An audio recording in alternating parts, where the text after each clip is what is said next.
एक बात ध्यान से सुनना और उसको फॉलो करना। जियो इतना कि जिंदगी कम पड़ जावे, हंसो इतना कि रोना मुश्किल हो जावे, गुस्से को थूक दो और हंसते हंसते अपने दुश्मनों को फूंक दो। जय हिंद, मैं हूं राजेश। आज हम लोग पढ़ने जा रहे हैं क्लास 8 का science, the invisible living world beyond our naked eye. NCERT का ये चैप्टर बहुत ही इंटरेस्टिंग होने वाला है। मैं इसलिए कह रहा हूं कि आज तक आप सुने होंगे कि टीचर्स लोग कहते हैं कि एनसीईआरटी लाइन बाय लाइन पढ़ना बोरिंग लगता है। मैं आपको बता दूं, जो ये टीचर बोलता है उनसे ये पूछना कि जब आप पढ़ाने की तैयारी कर रहे थे तो क्या आपने एनसीईआरटी पढ़ रखा था? यदि आपने एनसीईआरटी नहीं पढ़ा है तो न्यू सिलेबस को पढ़ाने के आप लायक ही नहीं हो, क्योंकि यहां पर हम लोग साइंस को एक्सप्लोर करते हैं, यहां पर हम लोग साइंस को इन्वेस्टिगेट करते हैं। ये है हम लोग का जो बुक है क्यूरियोसिटी। वो यदि कोई आपका टीचर ये बोले कि भाई एक बुक है, उसमें से हम बहुत सारा इंपॉर्टेंट पॉइंट छाट कर लाए हैं, नोट्स बना कर लाए हैं और उस नोट्स को आप लिख करके याद कर लो, वो टाइम खत्म हो गया है। अब यहाँ पर बात की जाती है ओपन बुक टेस्ट की, जहाँ पर उस इंफॉर्मेशन का कोई रियल उपयोग है ही नहीं, यूटिलिटी ही नहीं है। अब आपको सीखना है एप्लीकेशन, आपको सीखना है अच्छा से लैंग्वेज को समझ। और यकीन मानो आप मेरा, किताबों को पढ़ करके आपको समझ नहीं आता है तो आप बहुत हद तक आगे नहीं बढ़ पाओगे। आप जिंदगी भर टीचर पर डिपेंडेंट रह जाओगे और आप ही जैसे जो स्टूडेंट होते हैं वो आगे चल करके 10th पास करने के बाद, 12th पास करने के बाद, ग्रेजुएशन पास करने के बाद भी टीचर पर डिपेंड होकर के उनसे ट्यूशन लेते रहते हैं। तो ज़रूरी ये है कि आपको किताबें इंटरटेन करें, और वो तभी पॉसिबल है जब आप एनसीईआरटी को लाइन बाय लाइन पढ़ेंगे और समझने का कोशिश करेंगे। तो हम आपको अंदर विकसित करना चाहते हैं बुक रीडिंग हैबिट। देखे होंगे ना, बड़ा बड़ा जो बिजनेसमैन होता है ना, बड़ा बड़ा जो लोग होते हैं हर दिन बुक पढ़ते हैं, और आपको बुक पढ़ने की हैबिट ही नहीं है। आपको जो है ना सो बना बनाया जो प्रेजेंटेशन है, नोट्स है, वो मिल जाता है, आप पढ़ करके अच्छा मार्क्स ले आते हैं। कब तक ये चलेगा यार, कब तक चलेगा? तो चलिए एक कहानी सुनाते हैं। यार एक बात बताओ कि जब महाभारत का युद्ध था उस समय जो पांडव लोग हैं, कौरव लोग हैं, सभी को, हर योद्धा को अपने काबिलियत के अनुसार, अपने उसके बॉडी के अनुसार, उसके दिमाग के अनुसार शस्त्र और सिखाया गया था, धनुर्विद्या सिखाया गया था। क्यों एक ही युद्ध कला सबको क्यों नहीं सिखा दिया गया? एक ही नोट्स को हम सबको क्यों छपवा दें? यदि एक ही नोट्स को हम क्या सबको छपवा देंगे तो क्या उसके अंदर का जो काबिलियत है, जो डेवलप एनसीईआरटी करना चाहती है, वो क्या हो पाएगा? एनसीईआरटी, यकीन मानो आप मेरा, यदि आप एवरेज से नीचे भी हो ना, आप लाइन बाय लाइन एनसीईआरटी पढ़ते रहो और समझना आ गया, एक चैप्टर में आपको, 2 चैप्टर में आपको दिक्कत होगा, लेकिन हम प्रॉमिस है, हम खुद एक्सपीरियंस किए हैं कि 2 चैप्टर 3 चैप्टर के बाद आपको किसी भी तरह का प्रॉब्लम नहीं आती है। हमको इस बात को इसलिए समझाना पड़ रहा है शुरुआत में, क्योंकि एनसीईआरटी बच्चे पढ़ते ही नहीं हैं, नया बुक लेते हैं और फिर नया बुक वापस बेच देते हैं। अब ये सिस्टम नहीं चलेगा भाई। अब आप 8 क्लास में आ गए हो और यहाँ पर पूरा का पूरा चेंज सिस्टम है। अपना अब रिदम बनाओ कि अब एनसीईआरटी पढ़े, किसी टीचर पर डिपेंड नहीं रहें। तो चलिए हम लोग स्टार्ट करते हैं इनविजिबल लिविंग वर्ल्ड। मतलब हम लोग पढ़ेंगे अदृश्य, है ना, जीवों का दुनिया, जो हम लोग के अपने आंखों से दिखाई नहीं देती है, हम लोग जो अपने आंखों से दिखाई नहीं देती है। तो चलिए लेकर चलते हैं आपको, है ना, एकदम यहाँ पर जहाँ पर आप लोगों को जानने का बहुत सारा मौका मिलेगा। भाई यहाँ से स्टार्ट करते हैं ना। बोलता है क्या,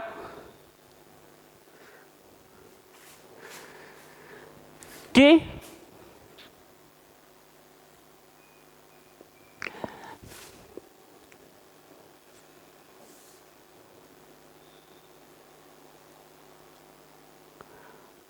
हाँ अब रहा ठीक।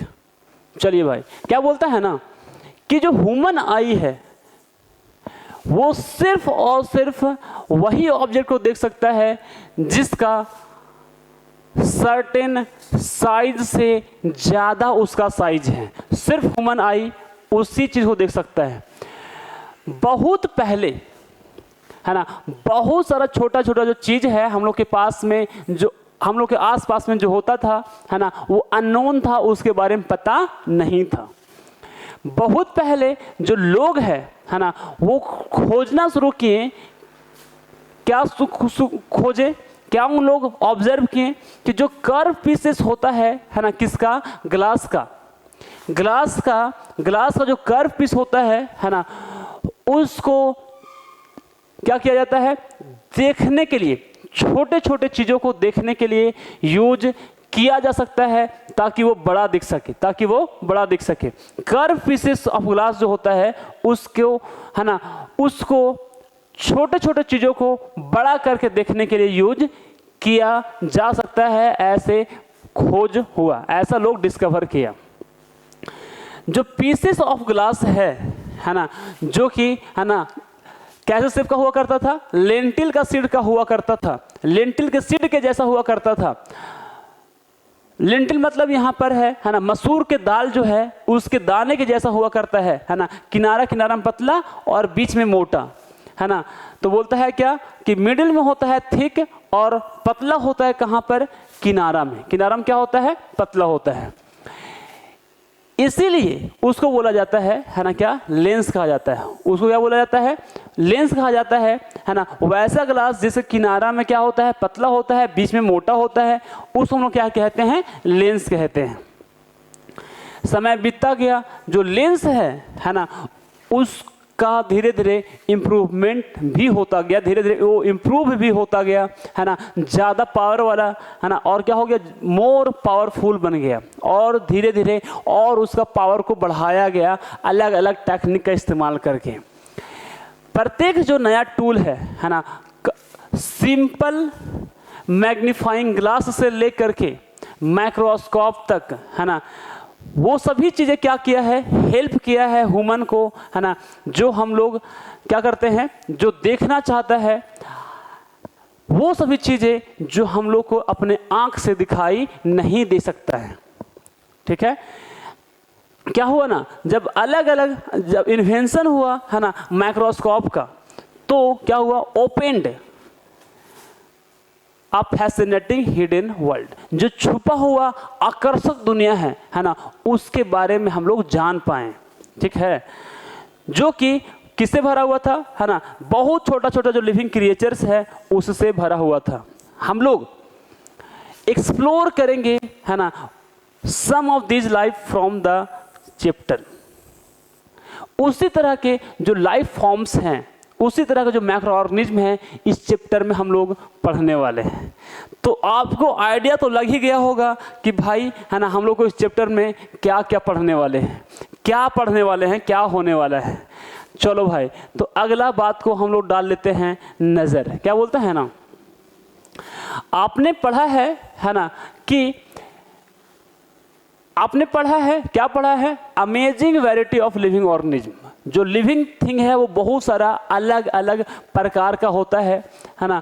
हम लोग अपने आसपास में यदि देखते हैं तो क्या होता है, बहुत सारा ब्यूटीफुल प्लांट्स है ना और एनिमल्स नज़र आता है। बहुत खूबसूरत खूबसूरत प्लांट और एनिमल नज़र आते हैं है ना। और सभी का जो शेप है, साइज है, कलर है ना, वो क्या होता है, अपना अपना होता है। सबका शेप अपना शेप होता है, अपना है ना, साइज भी होता है, कलर भी होता है कुछ, और किसी किसी कलर मिलता जुलता है होता है, अधिकतर का कलर अलग होता है।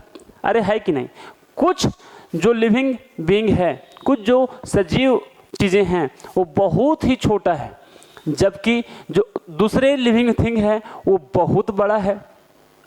है ना, वे लोग एक दूसरे से अलग सिर्फ और सिर्फ अपने स्ट्रक्चर में ही नहीं हैं, उसके बनावट ही सिर्फ अलग नहीं है, और उसमें बहुत सारा दूसरा भी फीचर्स है, बहुत सारा अलग अलग और भी गुण है।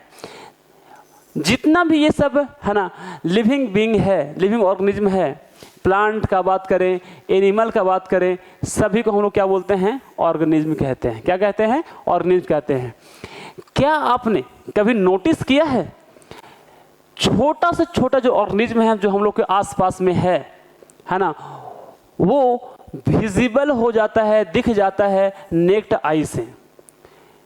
सोचो इसके बारे में, कितना स्मॉल होगा, कितना स्मॉल चीज है, कौन सा ऐसा सबसे छोटा कोई लिविंग बीइंग है जिसको हम अपने आंख से देख सकते हैं? सबसे छोटा कौन सा ऐसा जीव है जिसको हम लोग अपनी आंखों से देख सकते हैं? उसके भी छोटा यदि आ जाए जीव तो दिखना बंद हो जाएगा। वो लिमिट को आपको खोजना है। बोलता है आपने कुछ प्लांट को देखा होगा, है ना, क्या करते हुए? Reading glasses. बोलता है ना, कोई प्लांट है बहुत छोटा छोटा है तो ग्लासेस के मदद से देखते हैं उसको ताकि वो बड़ा बड़ा नजर आए, है ना। कैसे ये सब चीजें हेल्प करता है ना, अच्छे से दिखने में, है ना। हम लोग क्या करेंगे इसके बारे में पढ़ेंगे। क्या होता है जब हम लोग यूज करते हैं मैग्नीफाइंग ग्लास का, जब मैग्नीफाइंग ग्लास का यूज करते हैं, है ना, उन सभी चीजों को ऑब्जर्व करने के लिए, तो क्या होता है इसी के बारे में इस चैप्टर को पढ़ना है। तो चलो भाई लेकर चलते हैं आपको वहीं पर। ये एक्टिविटी को आपको खुद से पढ़ना है ना, एक्टिविटी को हम लोग को आपको खुद से पढ़ना है। हम लोग स्टार्ट करते हैं यहां से, ठीक है। तो भाई साहब बात यह है कि 1665 में एक तो साइंटिस्ट था, है ना, जिसका नाम था रॉबर्ट हुक। वो पब्लिश किया था, प्रकाशित किया था एक बुक जिसका नाम था माइक्रोग्राफिया। क्या, कौन सा बुक था? माइक्रोग्राफिया। और वह बहुत ही केयरफुल ऑब्जर्वर था। जो रॉबर्ट हुक है वो बहुत ही ध्यान दे करके समझने वाला व्यक्ति था, और वो स्किल्ड आर्टिस्ट था, बहुत ही, है ना, योग्यता वाला कलाकार था। इस बुक में, ठीक है ना, वो दिखाया, जो माइक्रोग्राफिया वाला बुक है ना, उसमें ये दिखाया detail drawing of tiny things, जो छोटे छोटे लिविंग ऑर्गेनिज्म है ना, जो हम लोग को आंख से नहीं दिखता, उसका वो ड्राइंग दिखाया कि भाई वो दिखता कैसे है, बड़ा यदि साइज में रहता तो कैसा दिखता, जिससे जो लोग है ना, वो उस तरह के चीज को पहले कभी नहीं देखे थे, उसके बारे में जान पाए। जो लिविंग थिंग्स हम लोग जो देखते हैं, है ना, जो चीजें वो देखा अपने टूल का इस्तेमाल करके, है ना, आज हम लोग उसको क्या कहते हैं? माइक्रोस्कोप कहते हैं। क्या कहते हैं? माइक्रोस्कोप कहते हैं। उसका जो माइक्रोस्कोप था, है ना, क्या था? Made thing look 2000 to 300 times bigger. उसका जो टूल था, उसका जो माइक्रोस्कोप था, वो 200 से लेकर 300 गुना ज्यादा बड़ा दिखाता था, ठीक है ना। Then what one could see with unaided eye, खुले आंखों से जो आदमी देख सकता है किसी भी छोटे छोटे ऑब्जेक्ट को, उससे 200 से 300 गुना ज़्यादा बड़ा दिखाई देता था इनके बनाए हुए टूल्स से, ठीक है ना। एक दिन वो जो है ना, सो देखें किससे देख रहे थे? एक दिन वो क्या कर रहे थे? देख रहे थे किसमें? Thin slice of the cork, बहुत ही पतला पौधा का, प्लांट का जो छाल होता है उसके अंदर में जो पतली लेयर होता है उसको बोलते हैं कॉर्क, है ना। कॉर्क में वो देख रहे थे, थिन स्लाइस ऑफ कॉर्क में देखें तो उसने देखा कि, है ना, वो जो है ना, सो बहुत छोटा छोटा स्ट्रक्चर से बना हुआ था, उसमें एम्प्टी स्पेसेस था, उसमें खाली जगह था, है ना। ये जो कंपार्टमेंट्स था, है ना रिमाइंड हिम ऑफ अ, है ना, हनीकॉम्ब। मतलब उनको देख करके वो स्ट्रक्चर को ऐसा लगा कि बहुत छोटा छोटा छोटा छोटा बॉक्स है, अंदर में खाली स्पेस है, तो उसको नजर आया अच्छा रूम जो होता है ना वो क्या होता है, एक बॉक्स होता है, उसके अंदर खाली स्पेस होता है, तो ऐसा उसको नजर आया। हनीकॉम्ब याद आया, मधुमक्खी का छत्ता, जिसमें क्या होता है, बहुत सारे छोटे छोटे कंपार्टमेंट बने हुए होते हैं। फिर वो जो है ना, उन्होंने क्या किया, बताया कि वो क्या देखे हैं, और है ना प्रत्येक जो स्मॉल स्पेसेस था, है ना, उसको बोले सेल। क्या बोले, प्रत्येक जो छोटा छोटा स्ट्रक्चर था, प्रत्येक जो छोटा छोटा स्पेस, छोटा छोटा कमरा था, उसको नाम दिए सेल, है ना। This was the first time, वो सबसे पहली बार था जिसमें, है ना, वर्ड जो सेल है ना उसको यूज किया था, है ना, साइंस में, इस चीज को डिस्क्राइब करने के लिए कि वो छोटा, सबसे छोटा क्या है, किसी भी लिविंग ऑर्गेनिज्म का छोटा टुकड़ा है, छोटा पार्ट है। ठीक है मेरे भाई, आगे की बात करें, यदि आपको आगे की बात करें, है ना, तो सबसे पहले कोई यदि सेल के बारे में पता लगाया, सेल के बारे में जाना, तो वो कौन था, रॉबर्ट हुक था, है ना। लगभग उसी समय 1660 में एंटोनी वैन लीवेनहुक नाम का एक साइंटिस्ट था, वो डच साइंटिस्ट था, है ना, और वो बनाया, क्या बनाया, बेटर लेंस बनाया, थोड़ा अच्छा पावर वाला माइक्रोस्कोप बनाया। थोड़ा अच्छा पावर वाला माइक्रोस्कोप कहने का मतलब ये है कि जो रॉबर्ट हुक साहब बनाए थे वो 200 से 300 गुना बड़ा दिखता था, तो इनका बनाया हुआ जो माइक्रोस्कोप था वो 300 से ज़्यादा मैग्नीफाई करने वाला लेंस था। ठीक है, और जिसके मदद से, है ना, वो क्या किया, है ना, बिल्ड मोर यूजफुल माइक्रोस्कोप, ज़्यादा यूज होने वाला माइक्रोस्कोप बनाए। और सबसे पहले, है ना, वो व्यक्ति थे जिन्होंने क्लियरली देखा था और डिस्क्राइब किया छोटा छोटा लिविंग थिंग को। सबसे पहले लिविंग थिंग के बारे में, सबसे पहले लिविंग थिंग के बारे में यदि कोई बताया तो कौन बताया, एंटोनी वैन लीवेनहुक। बोला क्या, वो क्या देखा, लिविंग ऑर्गेनिज्म तो देखा, लेकिन क्या देखा, तो भाई बोला बैक्टीरिया देखा। क्या देखा, बैक्टीरिया। और फिर ब्लड सेल को देखा। क्या देखा, ब्लड सेल को देखा, क्योंकि उसमें से जो चीजें था, है ना, he is known as the, है ना, फादर ऑफ माइक्रोबायोलॉजी, क्योंकि वो लिविंग ऑर्गेनिज्म का समझो कि खोज किए जो नहीं दिख रहा था आंखों से, तो लिविंग सेल को देखने वाला पहला व्यक्ति कौन थे, एंटोनी वैन लीवेनहुक। इसीलिए एंटोनी वैन लीवेनहुक को फादर ऑफ माइक्रोबायोलॉजी कहा जाता है। क्या कहा जाता है, फादर ऑफ माइक्रोबायोलॉजी। क्या कहा जाता है, फादर ऑफ माइक्रोबायोलॉजी। ठीक है, ये तो समझ में आया भाई। अब बोलो सर मजा आया। भाई ये था उनका, है ना, किसका, रॉबर्ट हुक साहब का, है ना, माइक्रोस्कोप। और वो ऐसा देखे थे, ठीक है ना, कि बहुत छोटा छोटा कॉम लाइक स्ट्रक्चर है। अब थोड़ा सा, है ना, आगे चलते हैं, अब थोड़ा सा आगे चलते हैं, है ना। यहाँ पर बात ये बताया गया है कि सेल भाई आखिर होता क्या है, सेल आखिर होता क्या है।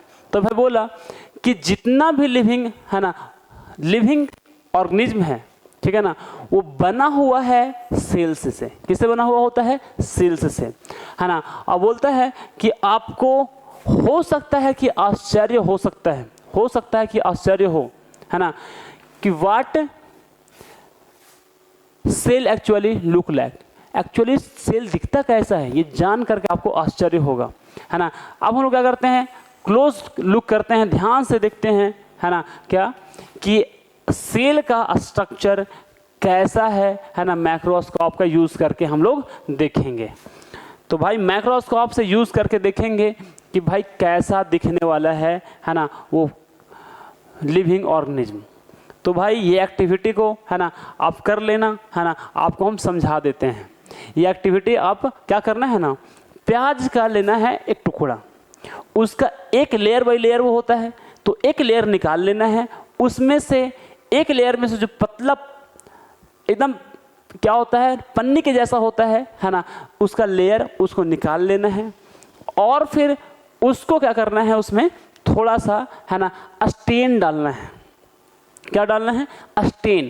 केमिकल सब्सटेंस होता है ना, क्या होता है? केमिकल सब्सटेंस होता है ताकि विजिबिलिटी अच्छा रहे, अच्छे से दिख जाए। क्या हो जाए? अच्छे से दिख जाए। और थोड़ा सा बोला है क्या, उसमें ग्लिसरीन भी मिला लेना। ग्लिसरीन इसलिए मिलाते हैं ताकि उसमें मॉइस्चर बना रहे, है ना, वो सूख ना जाए। तो ग्लिसरीन भी मिलाना है और साथ ही साथ है ना स्टेन का इस्तेमाल करना है ना। उस स्टेन का नाम है ना सैफ्रानीन। क्या नाम है? सैफ्रानीन। रेड कलर का स्टेन होता है। कैसा होता है? रेड कलर का स्टेन होता है। उसको आपको मिलाना है ग्लिसरीन के साथ ताकि वो हाइड्रेटेड रहे, पानी नमी उसमें बना रहे, सूख ना जाए। ठीक है। उसके बाद फिर आपको क्या करना है ना, माइक्रोस्कोप से उसको देखेंगे। माइक्रोस्कोप से देखेंगे तो आपको कुछ ऐसा स्ट्रक्चर नज़र आएगा। ऐसा स्ट्रक्चर नज़र आएगा भाई, ऐसा स्ट्रक्चर नज़र आएगा, है ना। तो ये सब जो दिख रहा है आपको, है ना, ये सब क्या है? सेल है। क्या है? सेल है। और सेल के ये सब जो बाहर वाला जो दिख रहा है वो लेयर, वो होता है सेल मेम्ब्रेन। जो अंदर में बिंदु बिंदु सा चीज़ दिख रहा है ना, वो होता है न्यूक्लियस। और न्यूक्लियस और फिर सेल मेम्ब्रेन के बीचों बीच में जो लिक्विड लाइफ मटेरियल होता है उसको हम लोग कहते हैं साइटोप्लाज्म, जैसा कि पिक्चर में दिखाया जा रहा है। ठीक है।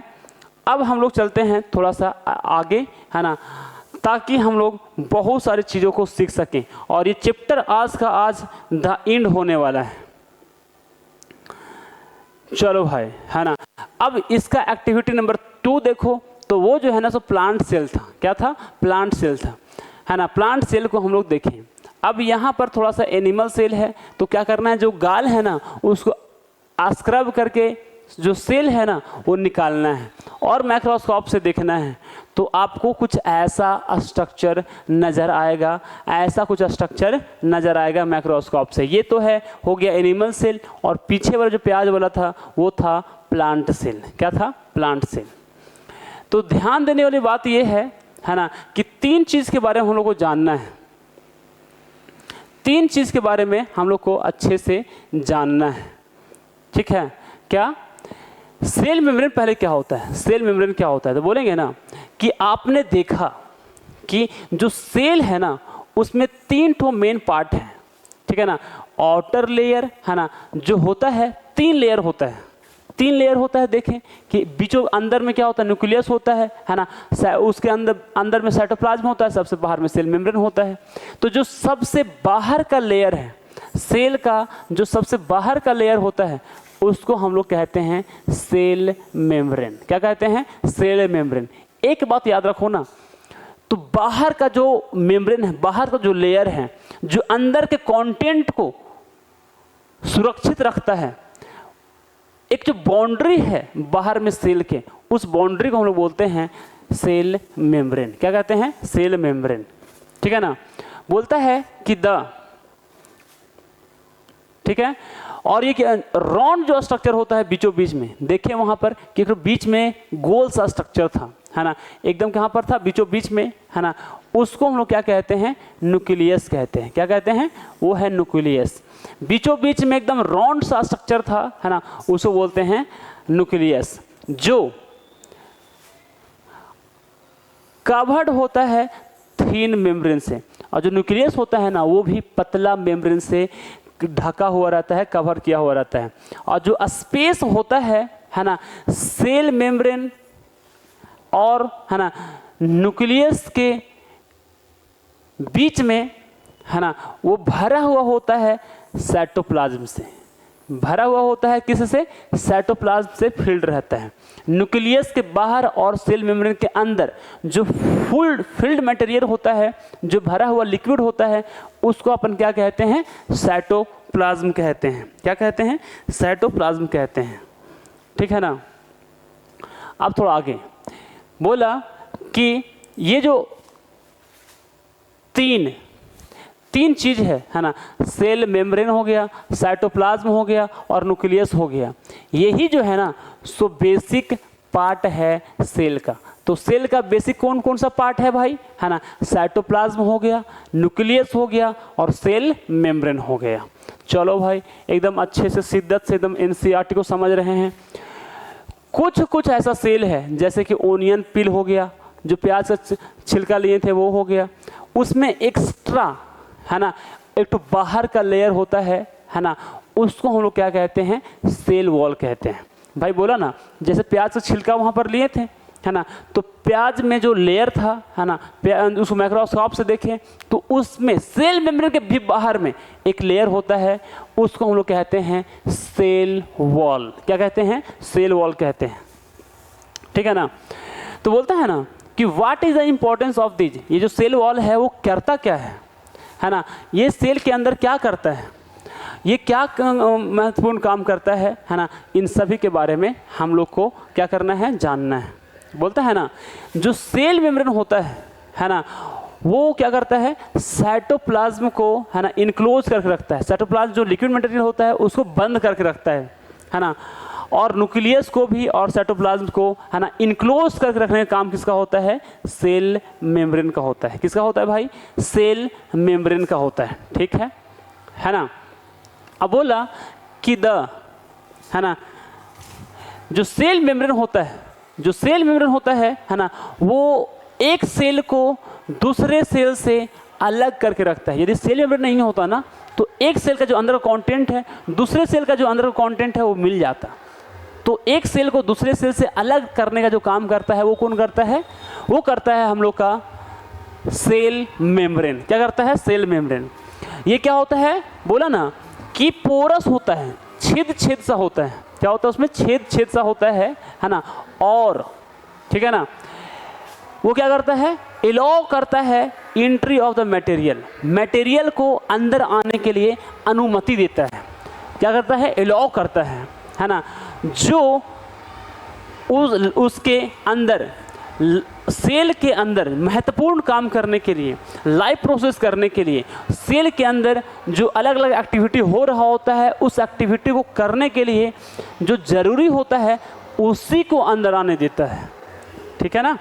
और बोलता है, और फिर क्या करता है सेल में, और काम क्या है उसका, सेल मेम्ब्रेन का, कि यदि उसके अंदर जो वेस्ट है बना है तो उसको बाहर निकालने में जो मदद करता है वो भी करता है सेल मेम्ब्रेन। चलो भाई मज़ा आ गया यार, मज़ा आ गया एनसीईआरटी पढ़कर। आप बोलो यार मज़ा आया कि नहीं आया, आप बोलो यार मज़ा आया कि नहीं आया, ठीक है ना। तो साइटोप्लाज्म जो होता है, जो साइटोप्लाज्म होता है उसमें क्या होता है ना, अदर कंपोनेंट्स भी होता है सेल का अदर कंपोनेंट्स भी होता है ना, जैसे कि कंपाउंड हो सकता है, कौन सा कंपाउंड हो सकता है, तो बोल सकता है भाई कार्बोहाइड्रेट होता है ना, प्रोटीन होता है, फैट होता है और बहुत सारा मिनरल्स होता है। क्या होता है, बहुत सारा मिनरल्स होता है, सॉल्ट्स होते हैं। क्या होते हैं, सॉल्ट्स होते हैं, ठीक है ना। क्या होते हैं, सॉल्ट्स होते हैं, ठीक है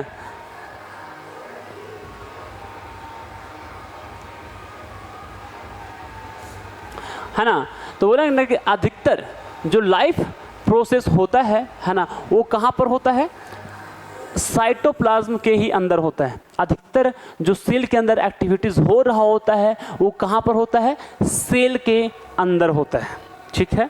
बोलेंगे मज़ा आ गया यार, आप बोलोगे सर मज़ा आ गया है ना। चलो भाई आगे,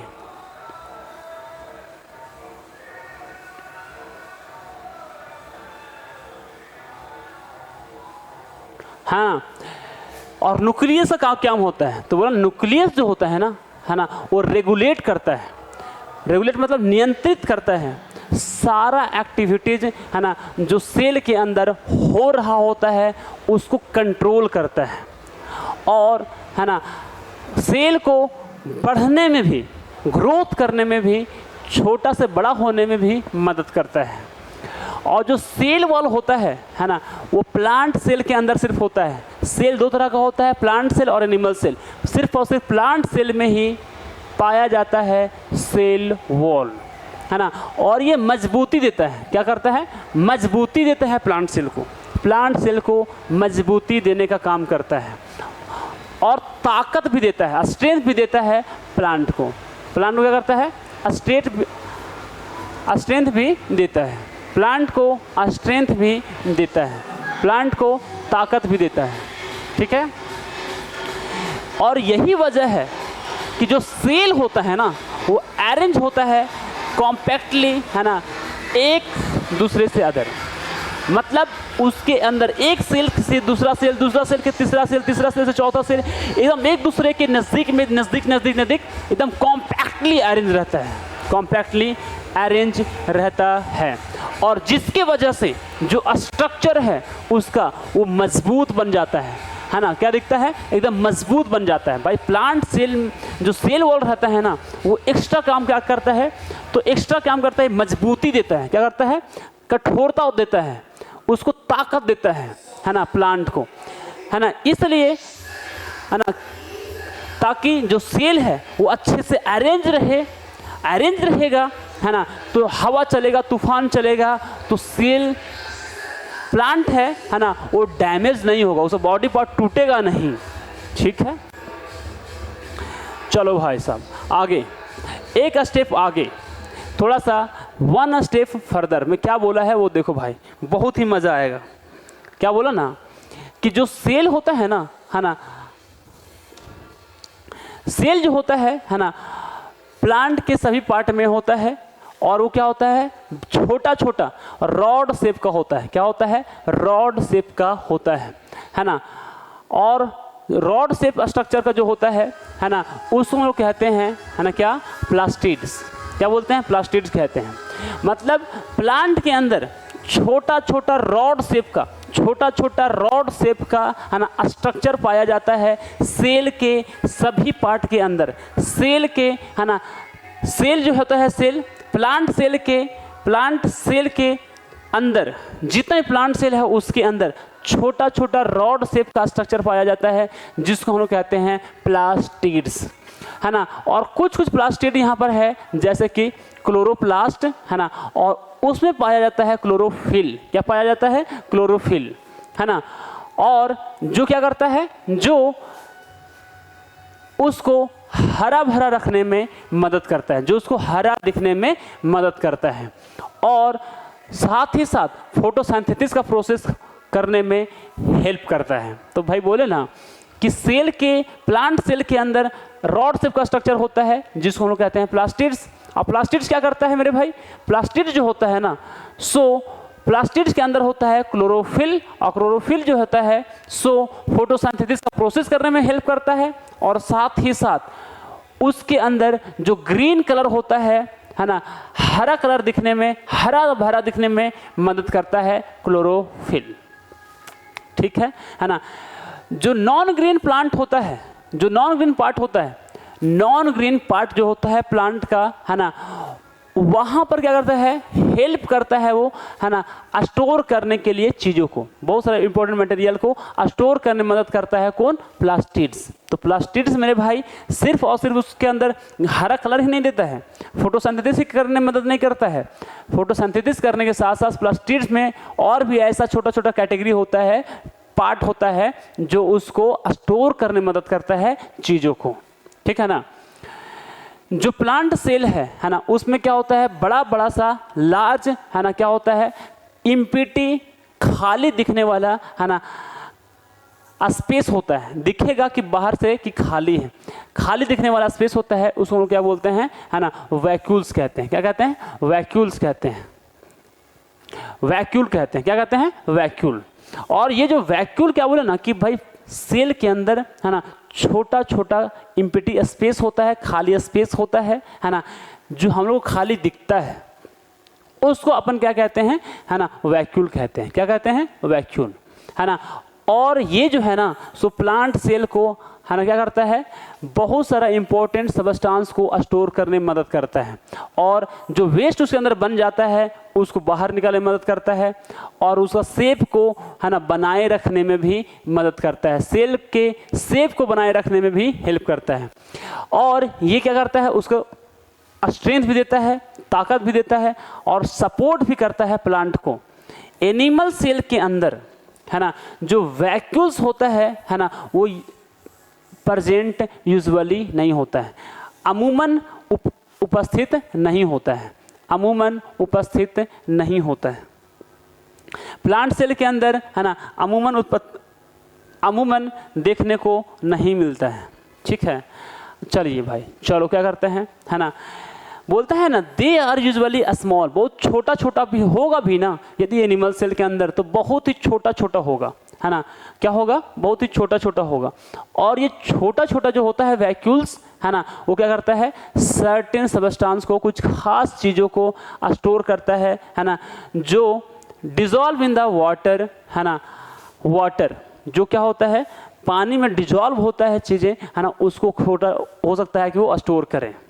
ठीक है ना, बोलता है इसीलिए जो सेल है ना वो जस्ट सिंपल बैग, जस्ट क्या चाहिए, एक सिंपल सा बैग होता है ना, जिसमें लिक्विड भरा हुआ होता है ना, और क्या होता है, इट इज़ कॉम्प्लेक्स स्ट्रक्चर, ये क्या है, बहुत ही जटिल स्ट्रक्चर है ना, बहुत ही कॉम्प्लेक्स स्ट्रक्चर है ना, और उसमें क्या होता है, बहुत सारा अलग अलग उसमें पार्ट होता है, उसमें बहुत सारा छोटा छोटा अलग अलग क्या होता है, पार्ट होता है, और उसके अंदर जो अलग अलग पार्ट होता है उसका स्पेशल काम होता है, स्पेशल फंक्शन होता है ना, जो सेल को काम करने में, अलग अलग काम करने में मदद करता है ना, turn the entire organism to work, और जिसके वजह से उस सेल के अंदर बहुत सारा छोटा छोटा कंपोनेंट काम कर रहा होता है, बहुत सारा सेल काम कर रहा है, तो लिविंग ऑर्गेनिज्म का बॉडी काम कर रहा है। ठीक है, तो ये यहाँ पर है ना कुछ बातें बताई गई हैं जो प्लांट सेल और एनिमल सेल के अंतर को दिखाता है। सबसे पहली बात करें है ना कि न्यूक्लियस, तो न्यूक्लियस ये है एनिमल सेल और ये है प्लांट सेल। तो एनिमल सेल में जो न्यूक्लियस होता है ना, वो सेंटर में हो सकता है, और प्लांट सेल में जो न्यूक्लियस होता है वो पेरिफेरल पार्ट में रहता है, थोड़ा किनारा में घिसका हुआ रहता है। ठीक है, और साइटोप्लाज्म दोनों में होता है ना। एक बात करें कि यहाँ पर जो रॉड शेप का स्ट्रक्चर दिख रहा है उसको हम लोग क्या बोलते हैं, है ना, क्लोरोप्लास्ट कहते हैं, है ना। वो क्लोरोप्लास्ट जो प्लास्टिड्स का ही एक पार्ट है, क्लोरोप्लास्ट यहाँ पर देखने को मिलता है ना। प्लांट के सेल में, एनिमल के सेल में क्लोरोप्लास्ट देखने को नहीं मिलता है।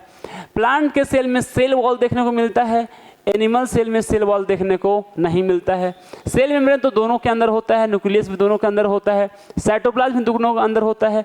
जो वैक्यूल होता है इसमें बड़ा बड़ा सा होता है, देखिए बड़ा वैक्यूल है, यहाँ पर वैक्यूल बहुत छोटा छोटा है, बहुत क्या जी है, छोटा छोटा है। माइटोकॉन्ड्रिया, पावर हाउस दोनों में होता है। तो ये तो सिंपल है भाई। चलो आगे करते हैं, आगे पढ़ते हैं भाई, है ना।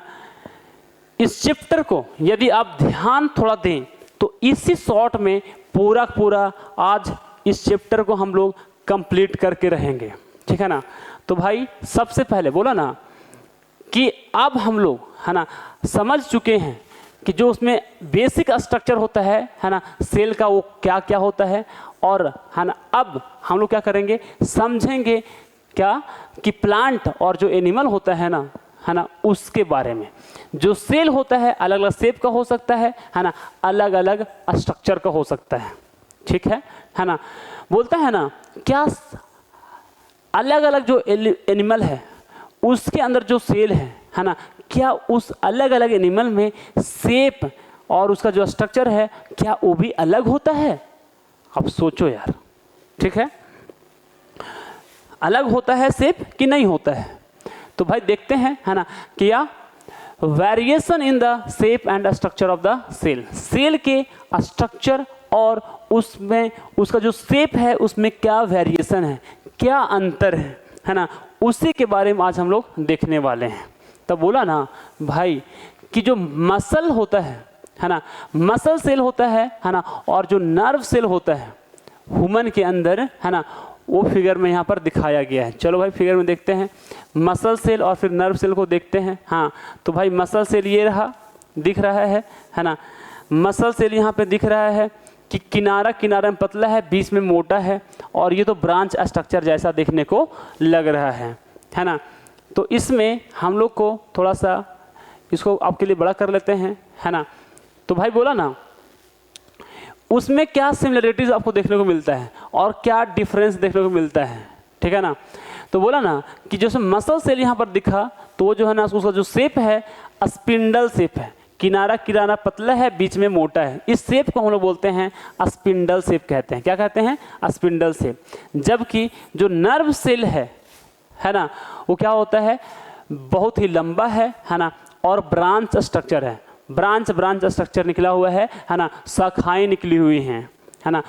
उसी तरीके से कुछ कुछ जो सेल होता है ना, कुछ कुछ सेल होता है वो क्या होता है, गोल होता है, राउंड होता है उसका आकार। उसका आकार कैसा होता है? राउंड होता है। जबकि जो दूसरे होते हैं सेल्स, है ना, वो क्या होते हैं, लंबे होते हैं, और फिर वो क्या होते हैं, पतले होते हैं। और बहुत सारा संख्या में जो सेल होता है ना, वो क्या करता है, उसका अलग अलग शेप होता है, वैरी करता है ना। और फिर अलग अलग वो क्या होता है, अलग अलग ऑर्गेनिज्म में जो सेल है वो वैरी कर सकता है, ठीक है ना। तो हम लोग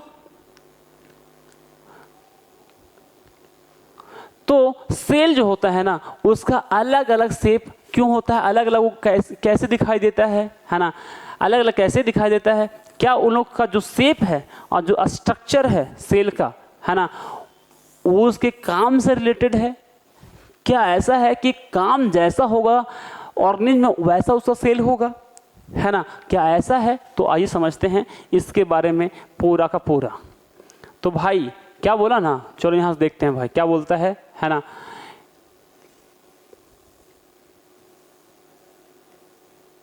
ठीक है, तो बोला ना कि यूनिक जो शेप होता है ना, और साइज होता है और स्ट्रक्चर होता है सेल का, है ना, वो हेल्प करता है अलग अलग खास काम करने में किसी भी जीव के अंदर।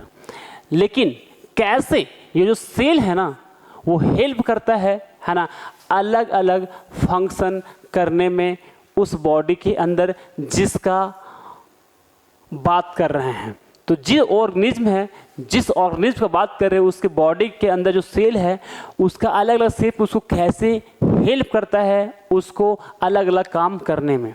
तो हम लोग चलिए फाइंड आउट करते हैं, है ना। बोलता है कि आपने देखा होगा, है ना, एक्टिविटी कितना 2.3, जिसमें अंदर का जो चिक सेल है वो क्या होता है, पतला होता है ना, क्या होता है, फ्लैट होता है, पतला होता है और समतल होता है। और ये क्या कर देता है, प्रोटेक्टिव लाइनिंग बना लेता है, चारों तरफ जो है ना सुगाल को प्रोटेक्ट करने वाला लाइनिंग बना लेता है ना। अंदर का जो सरफेस है ना, उस चीक का उसको बाहर में एक प्रोटेक्टिव मेम्ब्रेन बना लेता है, प्रोटेक्टिव कवर बना लेता है। जबकि जो नर्व सेल है ना, जिसको हम लोग न्यूरॉन भी कहते हैं, वो मैसेज को कैरी करता है हम लोग को बॉडी में। हम लोग को बॉडी में एक पार्ट से दूसरे पार्ट में मैसेज को ले जाने का काम करता है। बोलता है क्या, है ना, ये लंबा शेप का होता है ना, और क्या होता है, ब्रांच स्ट्रक्चर होता है। क्या होता है, ब्रांच स्ट्रक्चर होता है, जो उसको हेल्प करता है ना, अलग अलग बॉडी पार्ट में पहुंचने के लिए, अलग अलग बॉडी के पार्ट में पहुंचने के लिए हेल्प करता है। और मैसेज को क्विकली, बहुत तेजी से एक जगह से दूसरी जगह पर पास करने में हेल्प करता है।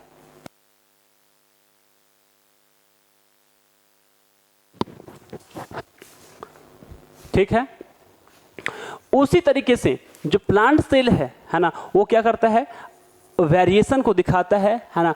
उसमें भी जो प्लांट का सेल होता है वो अलग अलग होता है।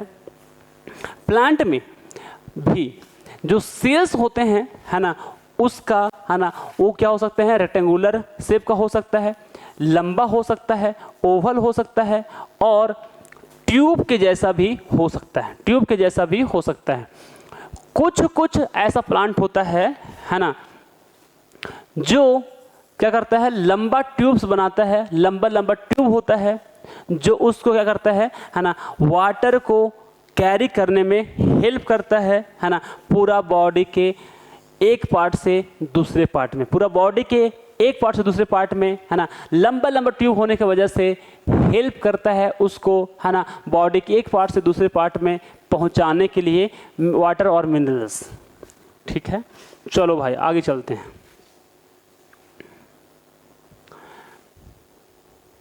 बोलता है ना, कि आपने पढ़ा होगा कि जो डाइजेस्टिव सिस्टम है ना, ग्रेड 7 में उसका आपने पढ़ा होगा, अलग अलग है ना जो पार्ट होता है डाइजेस्टिव सिस्टम का, वो क्या होता है ना, अलग अलग टाइप्स का उसमें सेल होता है, अलग अलग उसमें टाइप का सेल होता है, अलग अलग पार्ट में अलग अलग सेल होता है। जैसे कि बोले ग्रुप ऑफ जो मसल्स सेल्स है, जो मसल सेल का ग्रुप है ना, वो प्रेजेंट होता है कहाँ पर, फूड पाइप में, फूड पाइप में है ना। एक मसल सेल, जो मसल सेल है ना, group of muscle cell present होता है किसमें, फूड पाइप में है ना, अलग तरह का होता है। और ये जो सेल्स होते हैं है ना, वो क्या करते हैं, लगातार कॉन्ट्रैक्ट करते रहता है और रिलैक्स करते रहता है ना, वेव लाइक मैनर में, लगातार वो क्या करते रहता है, वेव लाइक मैनर में कॉन्ट्रैक्ट करते रहता है और सिकुड़ते रहता है, फैलते रहता है और सिकुड़ते रहता है। ठीक है, तो ऐसा खास सेल जो है ना, सो किस में पाया जाता है, हम लोग का जो फूड पाइप होता है उसमें पाया जाता है, जो क्या करता है, पुश करता है, फूड को धक्का देता है ना, अंदर में नीचे की ओर धक्का देता है ताकि वो फूड जो है ना, सो स्टमक में पहुंच जाए। ये जो मूवमेंट होता है ना, वो इसलिए पॉसिबल हो पाया क्योंकि जो मसल सेल है ना, वो क्या है, मसल सेल क्या है, पतला है ना, फ्लेक्सिबल है, लचीला है और स्पिंडल शेप का है। तो शेप का किसी भी तरह का जो सेल है ना, कोई ऑर्गेनिज्म हो सकता है, उसके अंदर जो सेल है वो उसका शेप बहुत मायने रखता है मेरे भाई। ठीक है, जो स्टमक है ना, उसमें भी क्या चीज़ है, अलग अलग टाइप्स का है ना सेल होते हैं है ना, जो क्या करता है, अलग अलग फंक्शन करता है, अलग अलग काम करता है ना। जो मसल सेल्स है ना, किसके अंदर, स्टमक के वाल के अंदर, स्टमक के वाल के अंदर वो हेल्प करता है ना, चर्न करने में, फूड को ऊपर से नीचे, नीचे से ऊपर चर्निंग करने में हेल्प करता है, मिक्स करने में हेल्प करता है। जबकि जो अदर सेल्स होते हैं है ना, इनर लाइनिंग में स्टमक के अंदर के जो लाइनिंग है उसमें जो सेल्स होते हैं है ना, वो डाइजेस्टिव जूस को बनाने में मदद करता है, डाइजेस्टिव जूस को प्रोड्यूस करने में मदद करता है ताकि वो पाचन का प्रोसेस हो सके, डाइजेशन का प्रोसेस हो सके, और एसिड को भी प्रोड्यूस करता है और डाइजेस्टिव जूस को भी प्रोड्यूस करता है, जो हेल्प करता है उसको ब्रेक डाउन करने में, जो क्या करता है, हेल्प करता है उसको ब्रेक डाउन करने में, फूड को ब्रेक डाउन करने में हेल्प करता है। जबकि जो और सेल्स होते हैं है ना, ये जो सेल्स होते हैं वो एक साथ काम करता है ना, ताकि डाइजेशन अच्छे से पॉसिबल हो सके, डाइजेशन अच्छे से पॉसिबल हो सके। ठीक है ना मेरे भाई, आपको तो समझ में आ गया होगा, मज़ा आया होगा। चलिए आगे चलते हैं। ठीक है, अब थोड़ा सा हम लोग समझ लेते हैं है ना, यहाँ पर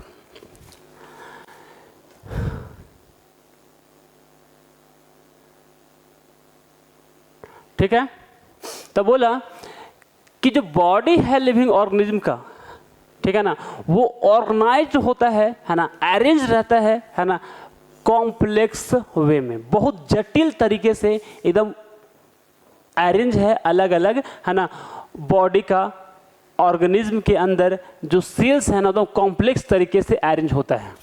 जो सेल है ना, वो क्या है, सबसे छोटा यूनिट है किसी भी लिविंग ऑर्गेनिज्म का है ना। वो जस्ट लाइक द ब्रिक, जैसे कि ईंटा होता है ना घर के लिए है ना, क्या बोलता है, जैसे कि ईंटा होता है ना, सबसे छोटा पार्ट वो दीवार का सबसे छोटा इकाई होता है ना। उसी तरीके से किसी भी लिविंग ऑर्गेनिज्म का जो बॉडी है ना, उसमें सबसे छोटा जो इकाई है, सबसे छोटा जो यूनिट है वो है सेल, ठीक है ना। और उसी सिमिलर सेल्स, एक ही जैसा सेल का जो ग्रुप है ना, वो क्या करता है, मिल जाता है ना, और बनाता है क्या है ना, एक टाइप का टिश्यू बना लेता है।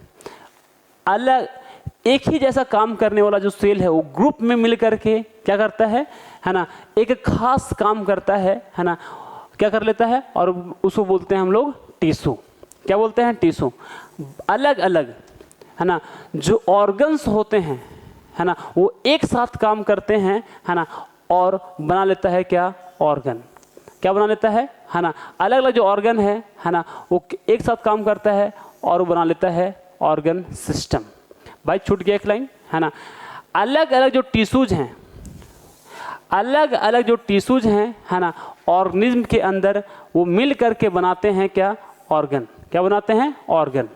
और है ना बहुत सारा अलग अलग, ठीक है ना, जो ऑर्गन्स है वो एक साथ काम करता है और मिल करके बना लेता है ऑर्गन सिस्टम। क्या बना लेता है, ऑर्गन सिस्टम। मतलब सेल के ग्रुप से बना है ना टिश्यू, टिश्यू को ग्रुप से बना है ऑर्गन, ऑर्गन ग्रुप से बना है ऑर्गन सिस्टम, ठीक है ना। और ये सभी परफॉर्म करता है, वो सभी एक साथ काम करता है एक बहुत बड़ा काम को है ना, बॉडी के अंदर, बॉडी के अंदर बहुत बड़े बड़े काम को करता है। बोला ना, जैसे फिगर में दिखाएंगे आगे, जितना भी ये सब ऑर्गन सिस्टम है वो एक साथ काम करता है ना, और क्या करता है, उस बना लेता है क्या, एक कंप्लीट ऑर्गेनिज्म। क्या बन जाता है फिर, कंप्लीट ऑर्गेनिज्म। अलग अलग ऑर्गन सिस्टम से मिल करके पूरा ऑर्गेनिज्म का बॉडी बन जाता है, ठीक है ना। बोलता है जैसे कि प्लांट और जो एनिमल का, एनिमल है, प्लांट और एनिमल जितना भी है ना, वो सारा इसी बात पर निर्भर करता है कि पहले क्या होगा, सेल होगा, सेल से ग्रुप, सेल ग्रुप जो है तो टिश्यू होगा, टिश्यू ग्रुप जो है तो ऑर्गन होगा, ऑर्गन्स के जो ग्रुप है वो होगा ऑर्गन सिस्टम, और ऑर्गन सिस्टम्स के जो ग्रुप है वो हो जाएगा एक पूरा कंप्लीट ऑर्गेनिज्म, ठीक है। तो इसी को यहाँ पर बताया गया है। चलिए भाई, है ना, तो यहाँ से चलते हैं भाई, यहाँ से, ठीक है। बोला कि ये जो लेवल है ना ऑर्गेनाइजेशन का, ये जो ऑर्गेनाइज तरीके से है ना जो चीज़ें काम कर रही हैं, वो हेल्प करता है हम लोगों को समझने में कि कैसे जो सिंपल बिल्डिंग ब्लॉक है जैसे कि सेल, वो एक साथ मिल जाता है ना, और बना लेता है एक कॉम्प्लेक्स लिविंग बीइंग, एक कॉम्प्लेक्स लिविंग ऑर्गेनिज्म का निर्माण कर लेता है। हम लोग को समझ में आया कि कैसे एक सिंगल सेल जो है ना सो मिल मिल करके एक पूरा ऑर्गेनिज्म को तैयार कर देता है, ठीक है। जो लाइफ है, जो लिविंग ऑर्गेनिज्म होता है ना, बोलता है ना जो कॉम्प्लेक्स लिविंग ऑर्गेनिज्म है ना, उसका जो जीवन है वो क्या होता है, शुरुआत होता है एक सिंगल सेल से। जितना भी बड़ा बड़ा सेल है, प्लांट ले लो, एनिमल ले लो, ह्यूमन बीइंग ले लो, वो सिंपल सेल से, एक सेल से उसका जीवन स्टार्ट होता है। जैसे कि बोले ना कि जो एग होता है ना किसी भी ऑर्गेनिज्म का है ना, वो क्या होता है ना, अमेजिंग एबिलिटी, उसमें क्या होता है ना, एक आश्चर्य करने वाला उसमें गुण होता है कि वो डिवाइड होता है ना, लगातार डिवाइड होता है ना, और क्या कर लेता है, कंप्लीट लिविंग बीइंग बना लेता है, कंप्लीट लिविंग ऑर्गेनिज्म बना लेता है ना। और फिर being made up of the many cells है ना, और वो जो ऑर्गेनिज्म होता है बहुत सारा सेल से मिलकर के बना हुआ होता है ना, उस तरह के जो लिविंग बीइंग होता है उसको हम लोग कहते हैं मल्टी सेलुलर ऑर्गेनिज्म। भाई बोले ना कि जो एग है किसी लिविंग ऑर्गेनिज्म का है ना, उसमें एक अमेजिंग एबिलिटी होता है डिवाइड होने का, और वो डिवाइड होते रहता है और कंप्लीट लिविंग ऑर्गेनिज्म बन जाता है ना, बहुत सारा सेल बनने के बाद। इसको बोलते हैं हम लोग मल्टी सेलुलर ऑर्गेनिज्म। भाई बोले ना कि मल्टी सेलुलर ऑर्गेनिज्म जो बहुत सारा सेल से मिलकर बना हुआ होता है, पहले सिंगल सेल होगा, डिवाइड होगा, डिवाइड होने के बाद ट्रिलियंस ऑफ सेल्स बन जाते हैं, और फिर वो ऑर्गेनिज्म फिर बन जाता है। एनिमल्स जो हैं जैसे कि ह्यूमंस हो गया, प्लांट हो गया, है ना, वो सभी एग्जाम्पल है मल्टी सेलुलर ऑर्गेनिज्म का, मल्टी सेलुलर ऑर्गेनिज्म का एग्जाम्पल है। ठीक है, चलो भाई एकदम आगे चलते हैं और आगे समझते हैं एकदम ज़बरदस्त तरीके से।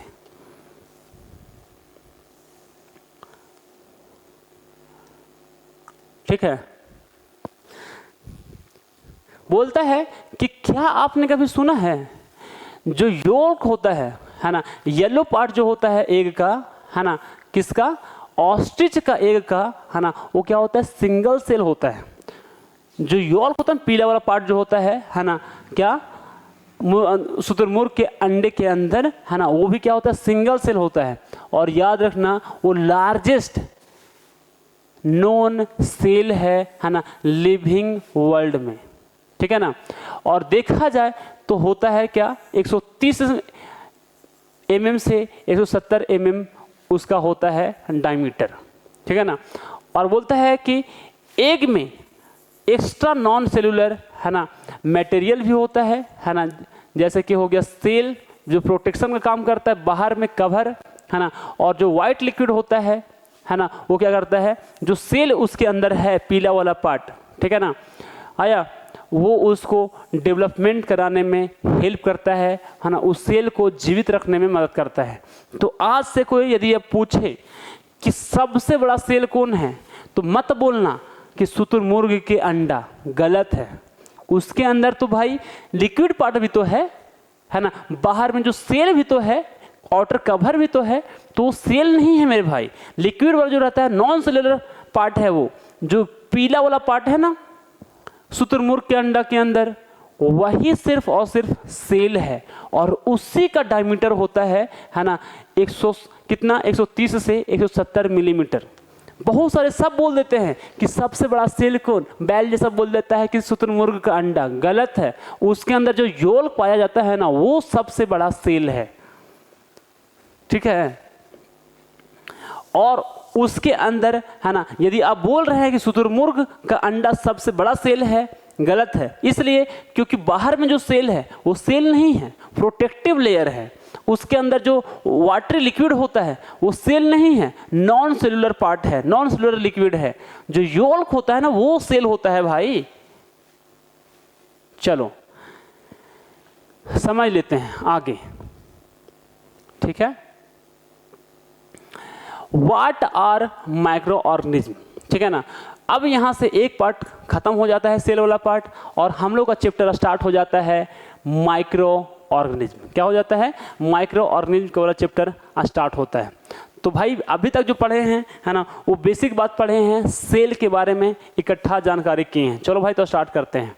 बोलता है ना, कुछ कुछ जो लिविंग ऑर्गेनिज्म होता है ना, वो क्या होता है, बना हुआ होता है एक या तो फिर कुछ ही सेल से बने हुए होते हैं, जबकि, है ना, दे आर सो स्मॉल, बहुत ही छोटा होता है ना, और उसको हम लोग देख नहीं सकते हैं अपने नेक्ड आई से, अपने नग्न आंखों से उसे देख नहीं सकते हैं।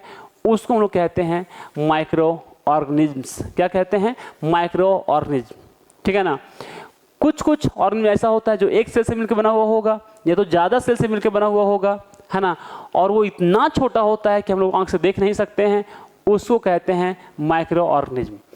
कुछ कुछ माइक्रो ऑर्गेनिज्म ऐसे है ना, जैसे कि बैक्टीरिया हो गया, ठीक है ना, अमीबा हो गया, है ना, वो क्या होता है, वो उसमें सिर्फ और सिर्फ एक सेल होता है, तो उस एक सेल वाले जीव को हम लोग कहते हैं यूनिसेलुलर। क्या कहते हैं, यूनिसेलुलर।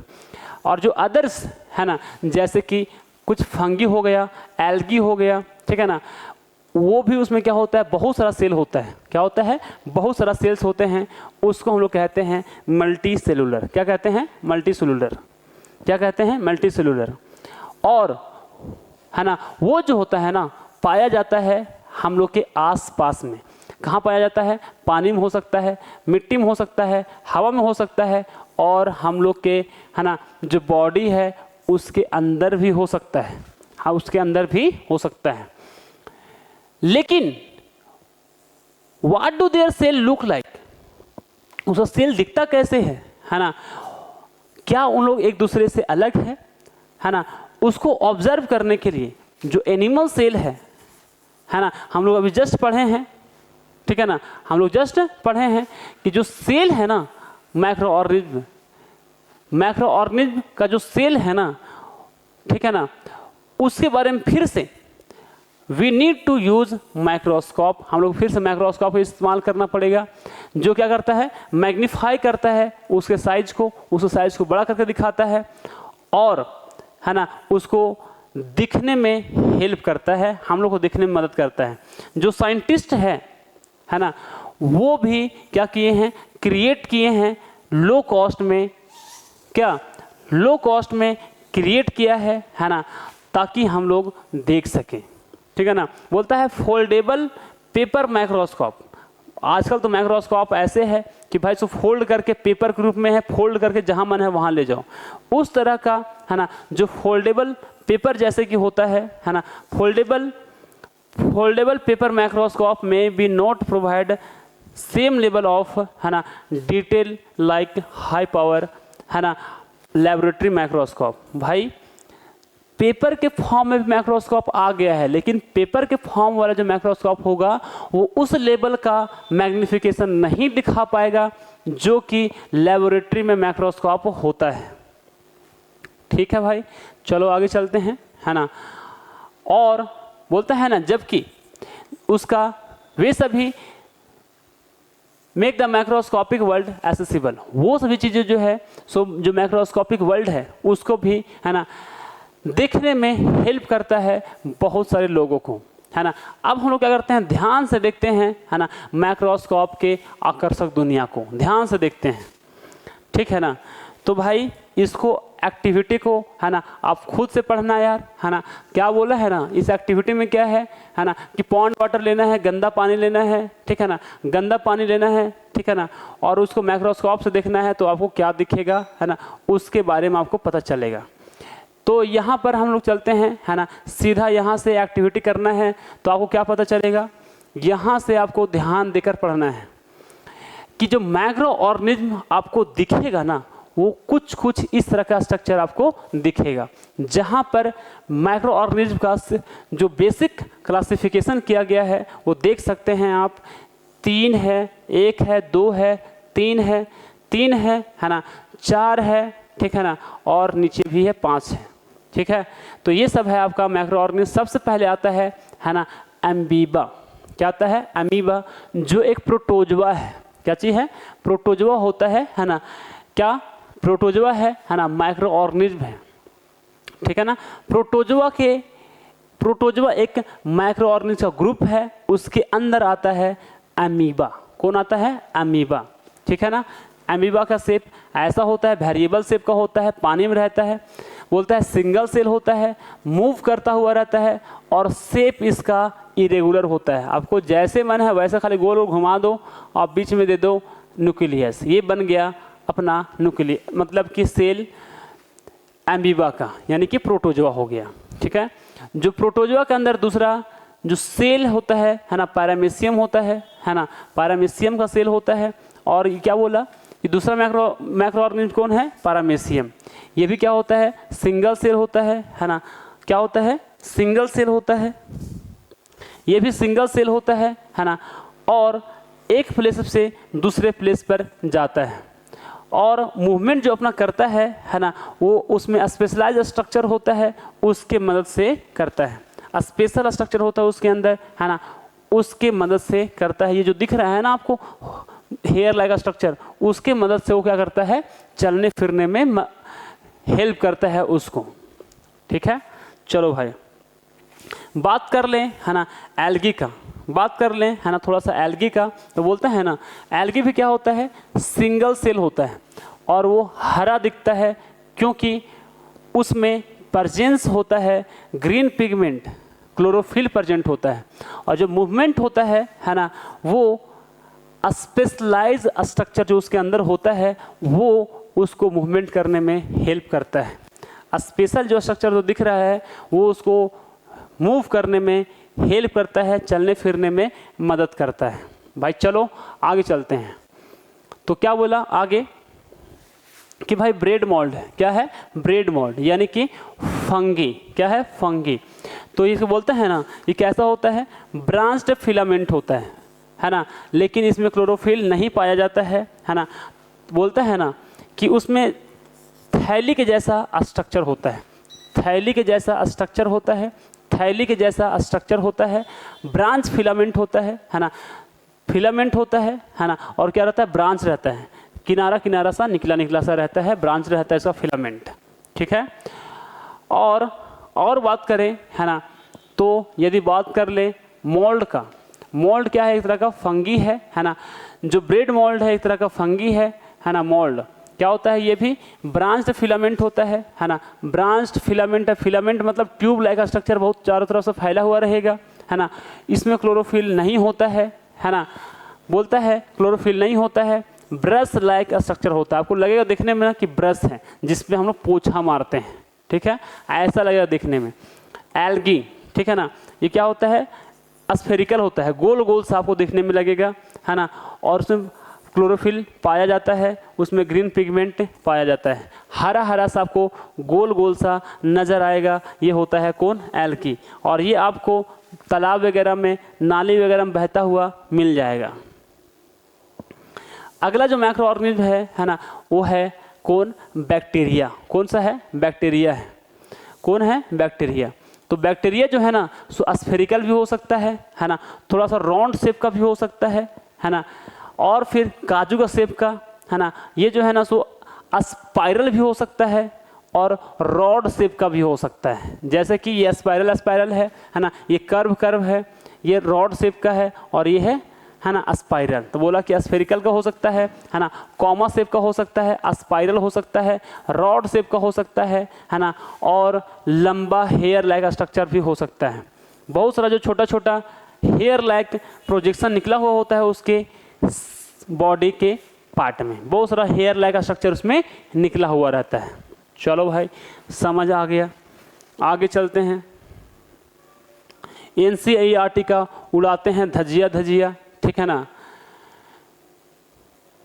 बोला ना कि क्या आपने कभी ऑब्जर्व किया है कि जो माइक्रो ऑर्गेनिज्म है ना, वो क्या होता है, अलग होता है, कभी कभी अलग दिखने में लगता है। अपना नोटबुक में उसको रिकॉर्ड करो, डिस्कस करो है ना, अपने क्लास में, ठीक है ना, जो यहाँ पर टेबल में दिया हुआ है वहाँ पर। क्या आप उसको पहचान पा रहे हैं है ना, अलग अलग जो ऑर्गेनिज्म का गुण लिखा हुआ है उसके हिसाब से, ठीक है। तो भाई ऐसा आपको करना है, ये एक्टिविटी है आपके लिए। हम लोग चलते हैं वायरस से, ठीक है, किसे चलते हैं, वायरस से। वायरस, ठीक है ना, वायरस अपने आप में बहुत ही इंटरेस्टिंग, मज़ा दिलाने वाला, क्या बोलता है ना, वायरस भी क्या होता है, मैक्रोस्कोपिक होता है, सूक्ष्म, बहुत ही सूक्ष्म होता है, लेकिन ए सेलुलर होता है भाई, ये सेल से बना हुआ नहीं रहता है। ए सेलुलर जो सेल से मिल करके बना हुआ होता है लिविंग ऑर्गेनिज्म, उसको बोलते हैं सेलुलर, और जो सेल से नहीं मिलकर बना हुआ रहता है उसको बोलते हैं एसेलुलर। तो ये एसेलुलर ऑर्गेनिज्म है। जो वायरस होता है ना, वो बहुत मल्टीप्लाई करता है, जब कभी भी लिविंग सेल में इंटर करता है तब, लिविंग सेल में इंटर करता है तब वो क्या करता है, मल्टीप्लाई करता है, बहुत तेज़ी से उसकी संख्या बढ़ने लगता है ना, और उसमें है ना वो क्या कर सकता है, प्लांट के अंदर इंटर कर सकता है, एनिमल के अंदर इंटर कर सकता है, या तो बैक्टीरिया के अंदर है ना इन्फेक्ट कर सकता है, उसको प्रभावित कर सकता है, उसके अंदर घुस सकता है, उसको बीमार कर सकता है ना। और ये जो है ना सो प्लांट के अंदर जाएगा तो प्लांट में डिजीज हो जाएगा, वायरल डिजीज। एनिमल्स के अंदर आएगा तो एनिमल में वायरल डिजीज हो जाएगा, ठीक है। तो ऐसा कुछ स्ट्रक्चर यहाँ पर था। से जो माइक्रोब्स है उससे हम लोग जुड़े हुए हैं, ठीक है। तो भाई बोलता है ना कि क्या हम लोग माइक्रो ऑर्गेनिज्म को और भी प्लेसेस पर और भी अलग अलग जगहों पर देख सकते हैं, जैसा कि हम लोग डिस्कशन किए हैं। चलिए आइए डिस्कशन कर लेते हैं। बोलता है ना, क्या आपने कभी लेमन को, टोमेटो को, ऑरेंजेस को, या तो किसी भी फूड को सड़ते हुए है ना बाहर में कुछ समय के लिए देखा है? यदि हाँ तो बोलता है ना आपने नोटिस किए होंगे है ना, आप नोटिस किए होंगे कि उसके ऊपर पाउडरी या तो फिर कॉटन के जैसा ऊपर में ग्रो कर रहा होता है, बढ़ रहा होता है, ठीक है ना, जैसा कि पिक्चर में यहाँ पर दिखाया गया है। आप नज़र देखोगे तो पता चलेगा कि इसके ऊपर पाउडर छिड़का हुआ नजर आएगा। टच करके देखोगे तो लगेगा कि रुई रुई सा चीज़ें इसके ऊपर ग्रो कर रही हैं, ठीक है। तो बोलते हैं ना, ये इसलिए हुआ है क्योंकि वहाँ पर क्या है ना, जो माइक्रोब्स है ना, उससे ये जो खाने वाला फूड है वो इन्फेक्टेड हो गया है। यहाँ पर माइक्रो ऑर्गेनिज्म खाना को खाने के लिए आ गया है, यहाँ पर माइक्रो ऑर्गेनिज्म लग गया है। लेकिन एक मिनट यार, ये जो माइक्रोब्स है वो आया कहाँ से है ना, फूड के कांटेक्ट में, है ना, ये आता कैसे है, इसके बारे में हम लोग समझते हैं। तो भाई बोला ना कि ये इसलिए आया है ना, ये इसलिए आया है, ये इसलिए होता है क्योंकि जो माइक्रो ऑर्गेनिज्म होता है ना, वो पाया जाता है हर जगह पर। पानी में पाया जा सकता है, मिट्टी में, हवा में, और फूड आइटम्स में भी पाया जा सकता है। बोलता है ना कि you can use microscope, microscope का आप यूज़ कर सकते हैं, है ना। जो लीव्स है, पत्ता का जो सरफेस है उसको देखने के लिए, स्टेम के यानी कि तना का सतह को देखने के लिए, जड़ के सतह को देखने के लिए, या तो फिर दूसरे पार्ट को देखने के लिए आप माइक्रोस्कोप का यूज़ कर सकते हैं। जैसे कि प्लांट और फिर जो एनिमल्स है और जो माइक्रो ऑर्गेनिज्म्स है, वो उसमें भी क्या रहता है, बहुत ज़्यादा विभिन्नताएं होती हैं, और उसमें से कुछ माइक्रो ऑर्गेनिज्म तो ऐसा होता है जो बहुत ही ख़राब कंडीशन में भी रह जाता है। जैसे कि, है ना, गर्म पानी में भी माइक्रो ऑर्गेनिज्म रह सकता है। गर्म पानी वाला जो मौसम है उसमें भी, यदि बर्फीला जगह है ना, उसमें भी रह सकता है, ठीक है ना। और साथ ही साथ यदि मॉडरेट टेम्परेचर है, ना तो बहुत ज़्यादा टेम्परेचर है ना तो बहुत ज़्यादा कम टेम्परेचर है, उसमें भी रह सकता है। आप ऑलरेडी ये जानते हैं कि कुछ उसमें से जो ऑर्गेनिज्म है ना, वो क्या रहता है, हम लोग के बॉडी के अंदर भी रहता है, स्पेशली इन गट, खास करके, है ना, गट में, ठीक है ना। गट क्या होता है, जैसे कि स्मॉल इंटेस्टाइन हो गया, स्टमक हो गया, उसमें you have studied in the chapter life process. Life process, है ना, जो एनिमल में होता है ना, उसमें जो, है ना, प्लांट में होता है, उसमें क्यूरियोसिटी ग्रेड 7 में आपने पढ़ा होगा कि जैसे कि जो हर्बीवोरस एनिमल होता है ना, उसमें जो चैम्बर होता है, फर्स्ट चैम्बर होता है स्टमक का, उसके पेट का, उसमें बैक्टीरिया होता है जो पहले फूड को डाइजेस्ट करने में मदद करता है, ठीक है। चलिए भाई आगे चलते हैं।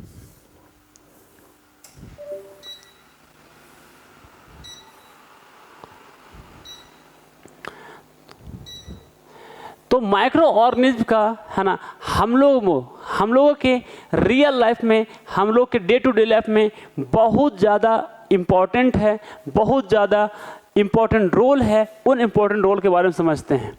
तो सबसे पहले, है ना, क्या है, एक बहुत बड़ा प्लेयर है ना, इन्वायरमेंट का क्लीनिंग करने में, इन्वायरमेंट को साफ रखने में माइक्रो ऑर्गेनिज्म का बहुत बड़ा योगदान है। तो चलिए हम लोग कोशिश करते हैं, है ना, समझने का कुछ एक्टिविटी लेकर के, ठीक है। तो भाई यहाँ पर क्या है ना, इस एक्टिविटी को आप खुद से करना, है ना, क्या किया गया है ना, वो हम आपको बता सकते हैं। यहाँ पर क्या करना है ना, एक खाली बर्तन लेना है, ठीक है ना, और उसको गार्डन का जो मिट्टी है उससे भर लेना है ना। कुछ फ्रूट भी डाल देना है, वेजिटेबल का जो सब्जियां हैं उसे छिलके भी डाल देना है उस कंटेनर में, ठीक है ना, उसमें मिट्टी डाल देना है। तो क्या होगा, है ना, कि 2-3 दिन के, 2 सप्ताह 3 सप्ताह के बाद उसमें कुछ चेंजेज होना स्टार्ट होगा, और फिर पहले जैसा कंटेनर था उसमें अब कुछ चेंजेस नज़र आएगा। तो आप ये पाएंगे है ना कि जो छिलका था, फ्रूट का जो छिलका था, फल का जो छिलका था है ना, और सब्जियां का जो छिलका था है ना, अब वो क्या हो गया है, बदल गया है डार्क कलर्ड मटेरियल में, गहरा रंग के मटेरियल में वो अब क्या हो गया है, बदल गया है। उसी को हम लोग क्या कहते हैं, मैन्यूर कहते हैं। क्या कहते हैं, मैन्यूर। मतलब जितना भी वेस्ट है, सड़ा गला पत्ता है ना, वेस्ट जितना भी ऑर्गेनिक सब्सटेंस है उसको आप मिट्टी में डाल दोगे तो 2-3 सप्ताह के बाद डार्क मटेरियल बन जाता है, एकदम गहरा रंग का मटेरियल बन जाता है। उसको कहते हैं हम लोग मैन्यूर, ठीक है ना, जिसमें बहुत ज़्यादा मात्रा में है ना न्यूट्रिएंट्स होता है और वो हेल्प करता है ना मिट्टी के फर्टिलिटी को बढ़ाने में, मिट्टी के उपजाऊ क्षमता को बढ़ाती है। लेकिन ये जो पिल है, फ्रूट का जो छिलके हैं है ना, और जो वेजिटेबल्स के जो छिलके होते हैं है ना, वो मैन्यूर में क्या होता है ना, कैसे बदल जाता है। तो भाई एक्टिविटी जो है ना 2.6 देखो, हमने देखें तो क्या पता चला कि आपने देखा कि जो मिट्टी है ना उसमें अलग अलग तरह के माइक्रो ऑर्गेनिज्म होते हैं, और उसमें से जो कुछ होता है उसमें से है ना कुछ की बात करें, उसमें से है ना कुछ का बात करें तो क्या होता है ना, जो माइक्रो ऑर्गेनिज्म होता है जैसे कि फंगी होता है, बैक्टीरिया होता है, ठीक है ना, जो कि क्या करता है, जो प्लांट के जो वेस्ट है उसको ब्रेक डाउन कर देता है, ठीक है ना, सिंपलर सब्सटेंस में, छोटे छोटे है ना, जो न्यूट्रिएंट होता है, छोटा मॉलिक्यूल्स होता है, छोटा जो हो सब्सटेंस होता है, सिंपलर सब्सटेंस होता है, उसमें वो कन्वर्ट कर देता है ना। बोल सकते हैं कि सिंपलर है ना न्यूट्रिएंट में बदल देता है ना, जिसमें क्या होता है, न्यूट्रिएंट रिच मैन्यूर में बदल देता है। जो माइक्रो ऑर्गेनिज्म होता है ना, वो क्या करता है, मिनरल रिच न्यूट्रिएंट में बदल देता है। बोलता है आपने देखा होगा कि कुछ जो गार्डनर्स होते हैं है ना, हम लोग के स्कूल में है ना, वो क्या करते हैं, अपने वो जो फील्ड होता है उसके आसपास में, या तो हम लोग घर के आसपास में जो फील्ड होता है वो क्या करते रहता है, कलेक्ट कर रहा होता है सूखा पत्ता और है ना प्लांट का वेस्ट है ना, वो क्या करेगा, उसको डालेगा फिर है ना गड्ढा में। पता है आपको ऐसा वो लोग क्यों करते हैं, ऐसा क्यों किया जाता है। अब हम लोग समझ में आ गया कि भाई जरूर वो आसपास वो जो पत्ता है ना उसको ले जाकर गड्ढा में डाल देगा, मिट्टी उसके ऊपर भर देगा, उसके बाद 2-3 सप्ताह के बाद वो मैन्यूर में बदल जाएगा, ठीक है ना, इसीलिए वो ऐसा काम करता है, ठीक है ना, आवर साइंटिफिक हेरिटेज, ठीक है ना।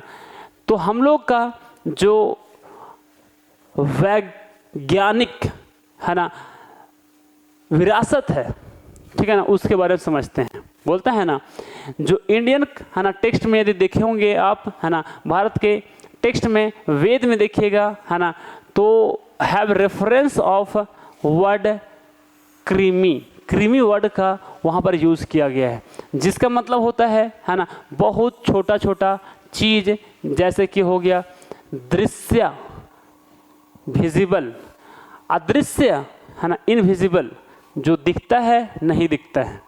बहुत सारा जो वैदिक कॉन्टेक्स्ट है ना, उसमें मेंशन है क्या है ना, बेनिफिशियल और हार्मफुल इफेक्ट उसका क्या है। तो भाई ये जो साइंस है, जो वेद है, वो भी अपने आप में कंप्लीट साइंस है, और उसमें भी माइक्रो ऑर्गेनिज्म के बारे में चर्चा है। ये जो हम लोग पढ़ रहे हैं एंटन वॉन लिविनहुक, रॉबर्ट हुक 1665, उससे कहीं पहले, उससे है ना हजारों साल के पहले हम लोग का जो वेद है उसमें लिखा हुआ था कि विजिबल और नॉन विजिबल जैसे जीव ही होते हैं इस धरती के ऊपर, ठीक है। चलो भाई, तब बोला ना,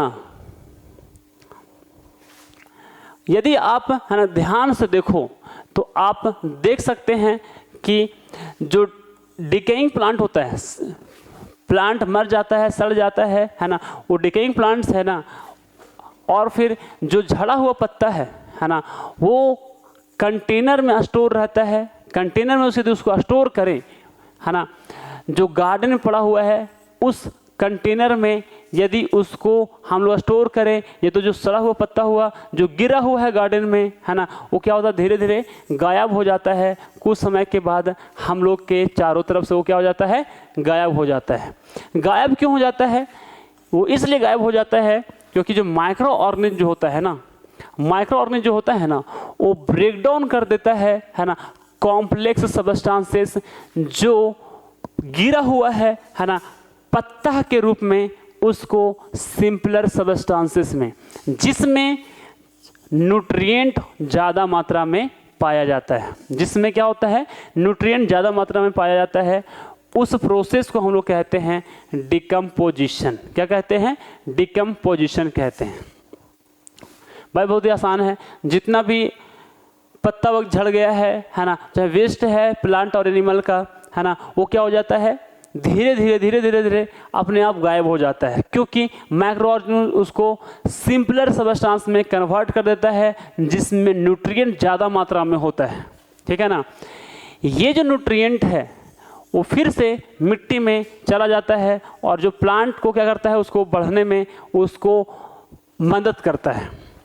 जो माइक्रो ऑर्गेनिज्म होते हैं वो क्या करता है, डिकम्पोज करते हैं है ना, बॉडीज़ को, किसका, डेड एनिमल को, जो बॉडीज़ होते हैं, डेड एनिमल है, मर गया है, उसको जो शरीर में है ना जो कॉम्प्लेक्स सब्सटेंस है उसको सिंपलर सब्सटेंस में बदलता है।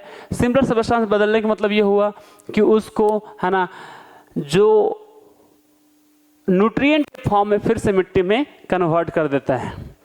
इसीलिए जो माइक्रोब्स है ना वो रिसाइकल करने में मदद करता है, जो वेस्ट चीज़ है, जो अपशिष्ट पदार्थ है, उसको फिर से रिसाइकल करने में मदद करता है और रिटर्न करता है इंपॉर्टेंट न्यूट्रिएंट टू नेचर, और नेचर में फिर से न्यूट्रिएंट को रिटर्न कर देता है। ठीक है ना, जो मैन्यूर है का जो फॉर्मेशन है वो कहाँ होता है, कहाँ पर है ना, एट ऑप्टिमल टेम्परेचर, ना तो बहुत ज़्यादा ना तो बहुत कम, ऑप्टिमल टेम्परेचर पर होता है ना, और उसको एप्रोप्रिएट मॉइस्चर लेवल भी चाहिए होता है। मतलब एक खास टेम्परेचर और एक खास मॉइस्चर पर माइक्रो ऑर्गेनिज्म अच्छे से वर्क करता है। जो इंडिया का टेम्परेचर जो है सो परफेक्ट माना जाता है। माइक्रो ऑर्गेनिज्म इसी टेम्परेचर पर, इसी नमी की मात्रा पर सबसे ज़्यादा माइक्रो ऑर्गेनिज्म पनपता है। तो बोलता है कि क्या ये इंटरेस्टिंग नहीं है ना। अब हम लोग को ये समझ में आ ही गया है ना, जरूर समझ में आ गया होगा कि जो बैक्टीरिया है और कुछ कुछ फंगी जो है ना, वो सभी माइक्रो ऑर्गेनिज्म का टाइप्स है जो क्या करता है ना, बहुत ही इम्पोर्टेंट रोल प्ले करता है ना हम लोग के ज़िंदगी में। हम लोग के ज़िंदगी में क्या करता है, बहुत ही महत्वपूर्ण काम करता है। बोलता है एंड गेस व्हाट, और फिर गेस करो कि क्या ये सभी हेल्पफुल हैं, है ना, क्या ये सभी हेल्पफुल हैं। हाँ भाई, गेस करो कि हेल्पफुल है कि नहीं है, गेस करो हेल्पफुल है कि नहीं है ना, क्या ये हम लोग को हेल्प करता है कि नहीं करता है। तो बोलता है ना कि इससे ये पता चलता है कि जो माइक्रो ऑर्गेनिज्म है ना, वो सिर्फ और सिर्फ प्लांट के ग्रोथ में ही हेल्प नहीं करता है, हम लोग के इन्वायरमेंट को साफ रखने में भी मदद करता है। इन्वायरमेंट में जो वेस्ट है उसको रिसाइकल करने में भी मदद करता है।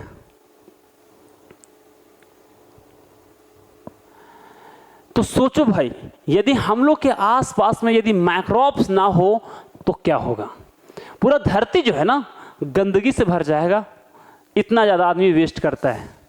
ठीक है, एक स्टेप थोड़ा सा आगे बोलता है ना कि भाई जो माइक्रोब्स है ना, वो बायोगैस का सोर्स है। माइक्रोब्स से हम लोग बायोगैस बना सकते हैं। ठीक है ना, बोलता है ना बहुत सारा जो माइक्रो ऑर्गेनिज्म होता है, जैसे कि बैक्टीरिया हो गया, फंगी हो गया, है ना, वो ऑक्सीजन फ्री इन्वायरमेंट में रहता है, ऑक्सीजन फ्री इन्वायरमेंट में रहता है। बोलता है ना कुछ कुछ जो बैक्टीरिया होता है ना, उसमें इतना क्षमता है कि वो प्लांट को और एनिमल को जो वेस्ट होता है, प्लांट का और एनिमल का जो वेस्ट होता है ना, जो हम लोग के एनवायरनमेंट में प्रेजेंट है, उसको डिकम्पोज कर सकता है, उसको विखंडन कर सकता है, उसको न्यूट्रिएंट के रूप में वापस बदल सकता है। ठीक है, आया। इस दरमियान, इस प्रोसेस के दरमियान वो क्या करता है, रिलीज करता है बहुत सारा गैसेस, जिसको हम लोग क्या कहते हैं, बायोगैसेस कहते हैं। जब माइक्रो ऑर्गेनिज्म बैक्टीरिया हो गया है ना, कौन कौन हो गया, बैक्टीरिया हो गया और फंगी हो गया, जब ये क्या कर रहा होता है, ब्रेकडाउन कर रहा होता है उस कॉम्प्लेक्स सब्सटेंस को सिंपलर सब्सटेंस में, तो उस प्रोसेस के दौरान बहुत सारा गैसेस निकलती हैं, उसे हम लोग कहते हैं बायोगैस, है ना। और उसमें मुख्यतः क्या होता है, कार्बन डाइऑक्साइड होता है ना, जो कि हाई प्रोपोर्शन में क्या होता है, अनदर गैस भी होता है। और उसके साथ साथ कार्बन डाइऑक्साइड तो होता ही है, दूसरा गैस भी होता है, जैसे कि मीथेन होता है। और ये जो गैस है उसको यूज़ किया जाता है ना, as a fuel source for the cooking, खाना बनाने के लिए फ्यूल के रूप में, ईंधन के रूप में, है ना, यूज़ किया जाता है ना, गर्म करने के लिए, पानी गर्म करने के लिए, इलेक्ट्रिसिटी पैदा करने के लिए, है ना, और जो व्हीकल्स है उसको चलाने के लिए भी बायोगैस का यूज किया जा सकता है। चलिए भाई, है ना, बोलता है ना कि साइंटिस्ट बनो, एज ए साइंटिस्ट, ठीक है ना, be as a scientist, scientist जैसा अपने आप को काम करो, है ना। इसको पढ़ना भाई, है ना, बहुत ही मज़ा आएगा आपको। फिर भी बता देते हैं इसके बारे में, है ना, जो आनंद मोहन चक्रवर्ती, ठीक है ना, वो क्या थे, साइंटिस्ट थे, जो बैक्टीरिया को स्टडी किए थे 1971 में। तो वो बताए ना, डेवलप किए क्या, स्पेशल बैक्टीरियम, है ना, जो ब्रेक कर सकता था, है ना, ऑयल के स्पिल्स को, ठीक है ना, ऑयल के जो स्पिल्स है ना, उसको भी वो क्या कर सकता था, ब्रेक डाउन कर सकता था, जो कि इन्वायरमेंट में प्रेजेंट है। ठीक है, जो पैटेंट इज ए कॉपीराइट, है ना, given to the person so that no one can else can copy, ठीक है ना। तो बोलते हैं ना, पैटेंट क्या होता है, एक वो कॉपीराइट है ना, जो दिया जाता है किसी भी पर्सन को, ताकि कोई और उसको कॉपी ना कर सके, कोई और यूज़ ना कर सके, है ना, और कोई उसका बेच ना सके उसके इन्वेंशंस को, ठीक है ना, उसके परमिशन के बगैर। तो भाई इसके बारे में पढ़ना, है ना। चलिए चलते हैं हम लोग यहाँ पर माइक्रो ऑर्गेनिज्म, है ना, और हम माइक्रो ऑर्गेनिज्म और फूड। तो बोलता है कि माइक्रो ऑर्गेनिज्म और भोजन। तो हम लोग समझने की कोशिश करते हैं कि कौन कौन सा ऐसा, है ना, फूड है जिसको वो माइक्रो ऑर्गेनिज्म हेल्प करता है बनने में हेल्प करता है। तब भाई बोला ना, तो यहाँ चलते हैं, बोला ना कि जो ईस्ट होता है ना, एक ऐसा माइक्रो ऑर्गेनिज्म है ना, जो बिलोंग करता है किसके, माइक्रो ऑर्गेनिज्म के ही ग्रुप से बिलोंग करता है, जिसको हम लोग फंगी कहते हैं, फंगी से बिलोंग करता है। जो ईस्ट है वो बढ़ता है ना, किस में, गर्मी में बढ़ता है। जो यदि उसको गर्मी मिलेगा, वार्मथ मिलेगा, तभी वो उसका प्रोडक्शन होगा, है ना। आपको याद होगा चैप्टर लाइफ प्रोसेस, है ना, एनिमल में पढ़े होंगे तो क्लास 7 में, तो वहाँ पर क्या था, दूसरे ऑर्गन के जैसा भी जो ईस्ट है ना, वो रिस्पायर करता है, श्वसन करता है, ऑक्सीजन को लेता है, कार्बन डाइऑक्साइड को छोड़ता है, सेल के अंदर होने वाला प्रोसेस है। और क्या करता है, ब्रेक करता है फूड को क्या करता है, ब्रेक डाउन करता है, और वहाँ से रिलीज होता है एनर्जी, जो उसके ग्रोथ के लिए ज़रूरी होता है, और फिर बहुत सारा उसके अंदर जो लाइफ प्रोसेस हो रहा होता है उसको करने के लिए ज़रूरी होता है। ठीक है, इस प्रोसेस के दौरान जो कार्बन डाइऑक्साइड गैस है वो रिलीज होता है, जो क्या करता है, बबल्स बनाता है, बहुत छोटा छोटा बबल बनाता है ना, जिसके वजह से क्या हो जाता है, डफ जो है ना सॉफ्ट हो जाता है और फ्लफी हो जाता है। जैसा कि मैदा है, उसमें मिला देंगे ना यदि इस, तो क्या करता है, उसके अंदर क्या होता है ना, कार्बन डाइऑक्साइड रिलीज करता है, जिसकी वजह से फूल जाता है और लचीला हो जाता है। ईस्ट जो है ना, सो प्रोड्यूस करता है स्मॉल अमाउंट ऑफ अल्कोहल, थोड़ा कम मात्रा में अल्कोहल भी उत्पन्न करता है इस प्रोसेस के दौरान, जो क्या करता है ना, गिव द डफ स्लाइटली डिफरेंट स्मेल, जिसके वजह से जो डफ है उसके बाद कुछ समय के बाद उसमें से हल्का हल्का स्मेल आने लगता है। ये जो स्पेशल प्रॉपर्टी है ना ईस्ट का, जिसके वजह से इसको क्या किया जाता है ना, मेकिंग द ब्रेड बनाने के लिए यूज़ किया जाता है ना, केक बनाने के लिए यूज़ किया जाता है ना, और भी बहुत सारा चीज़ों को बनाने के लिए यूज़ किया जा सकता है। इसके साथ साथ जो ईस्ट होता है, कुछ बैक्टीरिया होता है जैसे कि लैक्टोबैसिलस बैक्टीरिया, वो हेल्प करता है ना फर्मेंटेशन करने में, है ना, फर्मेंटेशन करने में हेल्प करता है ना, जैसे कि इडली बनाने में, डोसा बनाने में, डफ बनाने में, है ना, भटूरा के लिए डफ बनाने में हेल्प करता है ईस्ट का एक ही काम है भाई, यदि हम लोग मिला दिए आटा में मैदा में तो क्या होगा, उसको फ्लफ़ी बना देगा, एकदम जो है ना सो इलास्टिक बना देगा, या तो बोल सकते लचीला बना देगा, और फिर वो क्या हो जाता है ना, वो क्या हो जाता है, और फिर वो जो है ना सो लचीला तो हो ही जाएगा, थोड़ा सा उसका वॉल्यूम बढ़ जाएगा, ठीक है ना। तो चलो भाई आगे चलते हैं हम लोग और समझते हैं एकदम ज़बरदस्त तरीके से अगली बातें।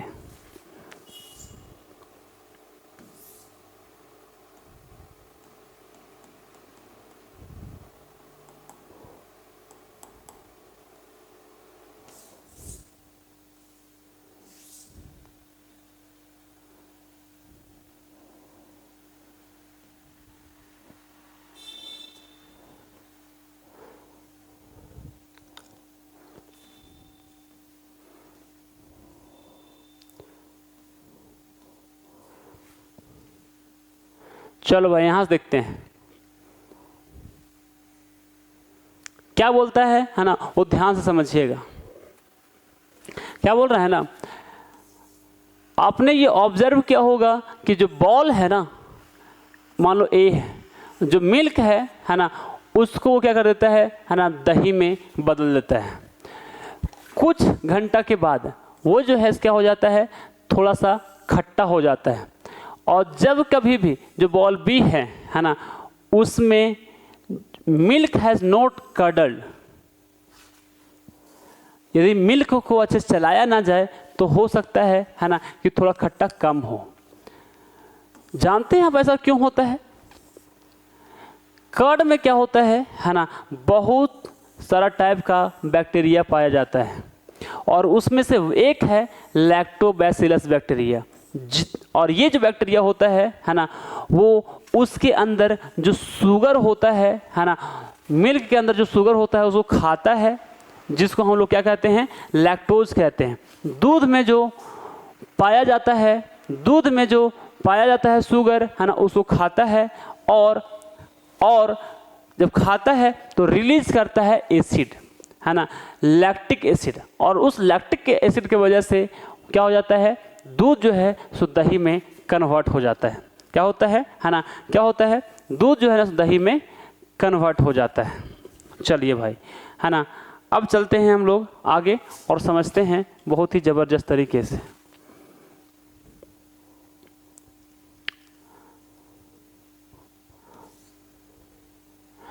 उसके अलावा है ना क्या होता है, वहाँ पर अल्कोहल भी बनता है ना।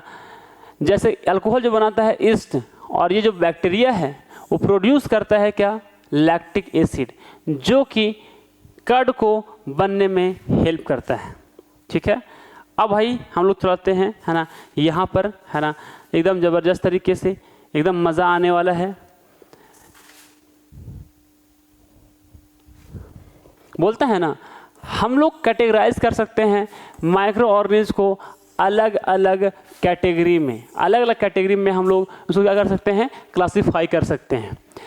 जैसे कि हम लोग क्लासिफाई कर सकते हैं प्रोटोजोआ के फॉर्म में, फंगी, बैक्टीरिया और कुछ एल्गी, और है ना, और उसमें से माइक्रो ऑर्गेनिज्म हो सकता है।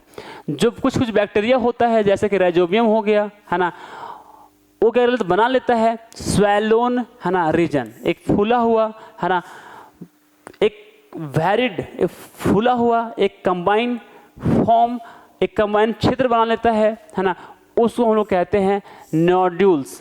और वो कहाँ पर होता है, जैसे कि यहाँ पर पिक्चर में दिखाया गया है। ठीक है ना। क्या होता है ना, अभी बताते हैं आपको। कुछ कुछ लेगुमिनस प्लांट, कुछ कुछ दलहन पौधा ऐसा होता है जैसे कि बीन हो गया, पी हो गया, और फिर है ना लेंटिल मतलब मसूर का दाल हो गया। उसमें क्या होता है, रूट नोड्यूल होता है ना, जिसमें राइजोबियम बैक्टीरिया पाया जाता है। और ये जो बैक्टीरिया है वो ट्रैप करता है ऑक्सीजन को एयर से, हवा से ऑक्सीजन को लेता है ना, और बनाता है वो चीज़ जो प्लांट के लिए यूज़फुल होता है, प्लांट के लिए यूज़फुल सब्सटेंस बनाता है, और जो कि क्या करता है, प्लांट को बड़ा होने में मदद करता है ना, बिना कोई केमिकल फर्टिलाइज़र के, बिना कोई केमिकल फर्टिलाइज़र को बड़ा होने में मदद करता है ना। इसी वजह से जो किसान लोग होता है ना, जब वो दाल का पौधा लगाता है ना, तो क्या करता है, रोटेशन करते रहता है क्रॉप के साथ, एक क्रॉप लगाया फिर दाल लगाया, फिर दूसरा क्रॉप लगाया दाल लगाया, रोटेशन करते रहता है ना। वो इसलिए क्योंकि नेचुरली उसमें अपने आप ही नाइट्रोजन मिट्टी में आ जाता है और मिट्टी का जो उपजाऊ क्षमता है बढ़ा देता है, ताकि अगला जब है ना सीज़न आए क्रॉप का लगाने का तो पैदा अच्छा हो, है ना, जो फसल है ना, उसका उत्पादन अच्छे से किया जा सके। ठीक है, तो भाई हम लोग आगे चलते हैं, है ना, और समझते हैं क्या बहुत ही ज़बरदस्त बात क्या बोलता है ना, अमेजिंग माइक्रो एल्गी, ठीक है ना, टीनी हेल्पर इन वाटर, ठीक है ना।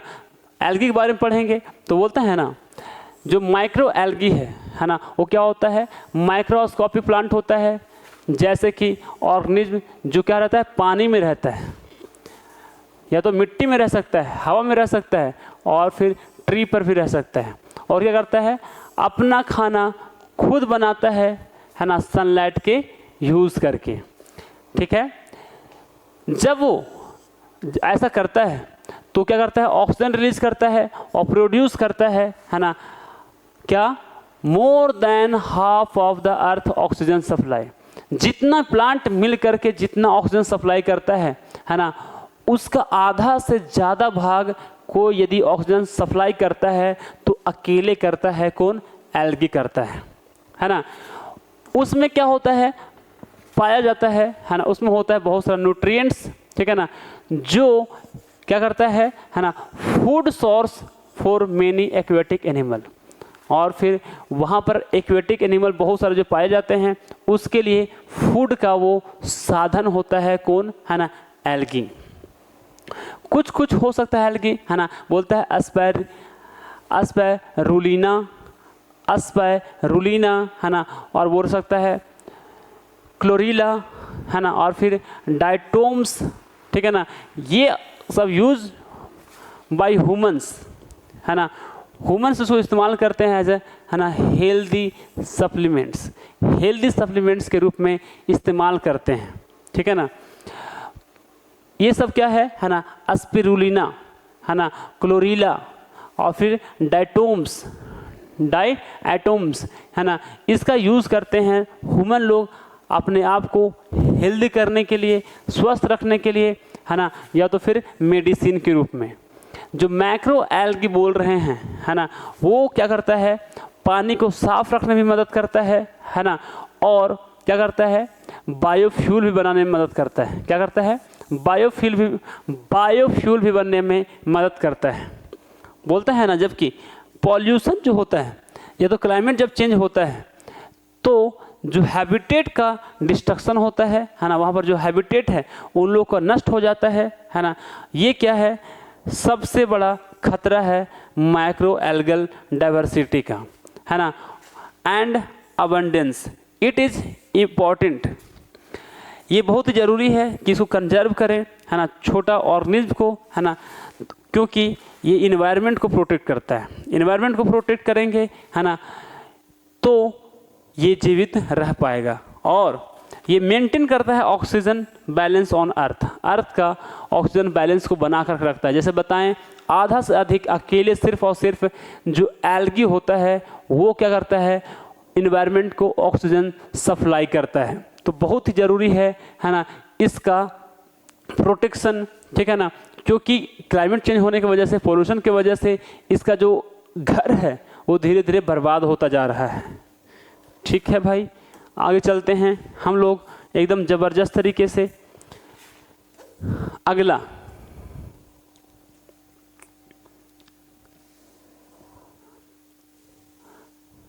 चलो भाई, बोलता है ना, क्या आपने कभी सुना है इसके बारे में?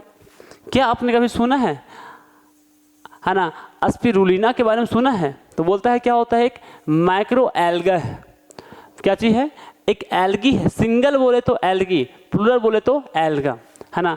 वो क्या होता है, एक सुपर फूड होता है, अच्छा फूड होता है, क्योंकि ये जो है ना सो शरीर के स्वास्थ्य के लिए अच्छा माना जाता है। जो स्पिरुलिना बोल रहे हैं, है ना, उसको क्या होता है ना, विटामिन B12 का अच्छा सोर्स माना जाता है। माना जाता है कि स्पिरुलिना जो है उसमें विटामिन B12 पाया जाता है, ठीक है ना, जो ज़रूरी होता है ना हम लोग के बॉडी के लिए, ठीक है ना। जो बोलता है इसमें प्रोटीन भी होता है, ठीक है, more than the 60% of the body weight. उसका जितना बॉडी वेट है स्पिरुलिना का, उसमें से 60% से, है ना, क्या चीज ज़्यादा क्या पाया जाता है उसमें पाया जाता है ना, उसमें पाया जाता है प्रोटीन। और सिर्फ 40% से कम वाला पार्ट बच गया, उसमें फैट और शुगर पाया जाता है। तो प्रोटीन का भी ये अच्छा साधन हो गया भाई। आजकल जो फार्मिंग हो रहा है ना स्पिरुलिना का, है ना, वो बहुत ही फिजिबल होता जा रहा है ना, बहुत ही फिजिबल होता हुआ जा रहा है। मतलब लोग आजकल इसका खेती भी करने लगे हैं, ठीक है ना। You can grow your spirulina easily by following the step. ये स्टेप को फॉलो करके आप खुद भी स्पिरुलिना का, है ना, क्या कर सकते हैं, स्पिरुलिना का, है ना, उपयोग कर सकते हैं, उसको घर पे बना सकते हैं मेरे भाई। चलिए आगे चलते हैं। तो क्या करना है, पहले स्टेप दिया हुआ है कि स्पिरुलिना को आपको घर पे बनाना है। तो क्या करना चाहिए, एक क्लियर ग्लास का टैंक बना ले, है ना, जहाँ पर एकदम ब्राइट प्लेस हो, है ना, और फिर वो जो है ना क्या होना चाहिए, डायरेक्ट सनलाइट उस पर ना पड़ता हो, डायरेक्ट सनलाइट उस पर ना पड़ता हो, एकदम क्लियरली दिख जाए, लेकिन डायरेक्ट सनलाइट उस पर नहीं पड़ना चाहिए। क्या कर देना है, टैंक को कवर कर देना है, ठीक है ना, विथ शेड नेट। जो शेड नेट आता है उससे उसको कवर कर देना है। और जो टैंक है ना, उसका टेम्परेचर कंडीशन जो होना चाहिए वो ना तो बहुत ज़्यादा होना चाहिए और ना तो कम होना चाहिए, रूम टेम्परेचर का होना चाहिए। टैंक को क्या करना है, पानी से, है ना, भर लेना है, पॉन्ड वाटर से भर लेना है, और उसमें से लिविंग स्पिरुलिना कलेक्ट करना है ना, पॉन्ड से, किससे, पॉन्ड से, और उसके अंदर डाल देना है। उसको थोड़ा सा क्या कर देना है, घोल भी देना है ना, स्पिरुलिना को, है ना, एक सप्ताह में 1-2 बार क्या करें आप, उसको घोल दें। 3 से 6 सप्ताह के बाद स्पिरुलिना जो है ना, स्पिरुलिना में भी, है ना, हार्वेस्टेड, उसको वहाँ से आप निकाल सकते हैं, टैंक से फिल्टर कर सकते हैं, फिर किससे, फाइन क्लॉथ से, जो सूती वाला कपड़ा होता है उससे आप उसको छान करके निकाल सकते हैं।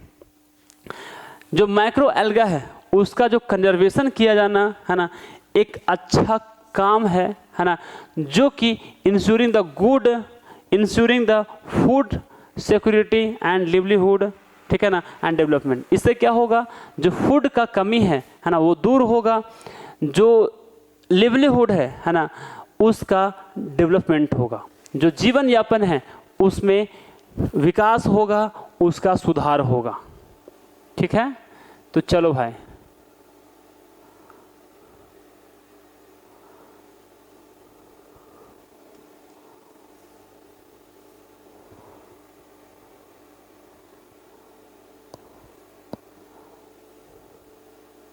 चलिए तो ये समझ लेते हैं, है ना, ये क्या होता है, why the cell consider to be basic unit of cell life.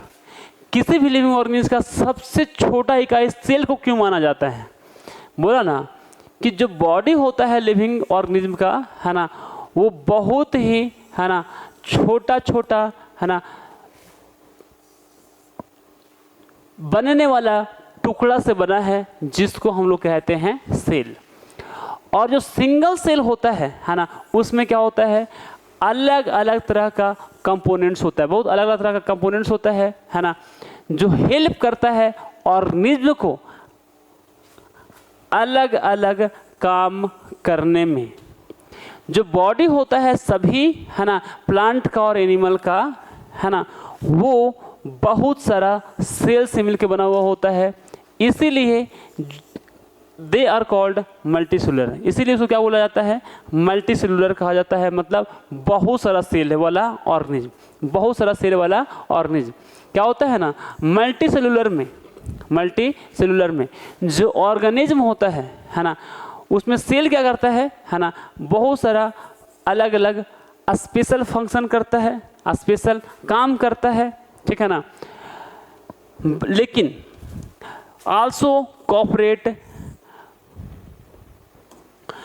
एक सेल जो होता है दूसरे सेल से क्या करता है, कोऑपरेट करता है, ताकि उसमें चांस ऑफ सर्वाइवल ज़्यादा हो जाए। यदि इन्वायरमेंट चेंज भी हो जाए तो वो जो ऑर्गेनिज्म है वो ज़्यादा तक जीवित रहे, है ना, ऐसा चांस ऑफ सर्वाइवल भी बढ़ा देता है। ठीक है, चलो भाई आगे चलते हैं। लेकिन उसी जगह पर कुछ कुछ है ना माइक्रो ऑर्गेनिज्म भी है, कुछ ऐसा माइक्रो ऑर्गेनिज्म भी है ना, जैसे कि बैक्टीरिया हो गया, ठीक है ना, प्रोटोजोआ हो गया, और वो सब बना हुआ होता है, एक ही सेल से बना हुआ होता है, उसको बोलते हैं हम लोग यूनिसेलुलर कहते हैं, मतलब सिंगल सेल वाला ऑर्गेनिज्म है, और वो सारा काम एक ही, है ना, सेल से करता है, जो उसके सर्वाइवल के लिए सारा काम वो खुद एक ही सेल से करता है।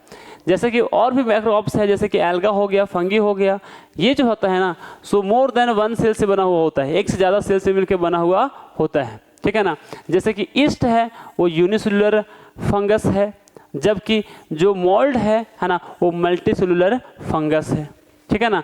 तो इस तरीके से देखा जाए तो यूनिसेलुलर का भी बहुत सारा कैटेगरी देखने को मिल सकता है, ठीक है ना। चलिए भाई आगे चलते हैं।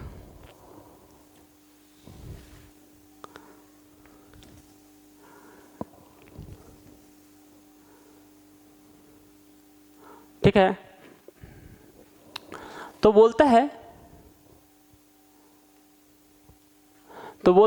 ना, कि बहुत सारा प्लांट और एनिमल सेल जो होता है ना, इसमें जो सेल्स होता है ना, वो क्या होता है, माइक्रो ऑर्गेनिज्म के अंदर पाया जाता है। वो क्या होता है, सेल मेम्ब्रेन से बॉन्डेड होता है।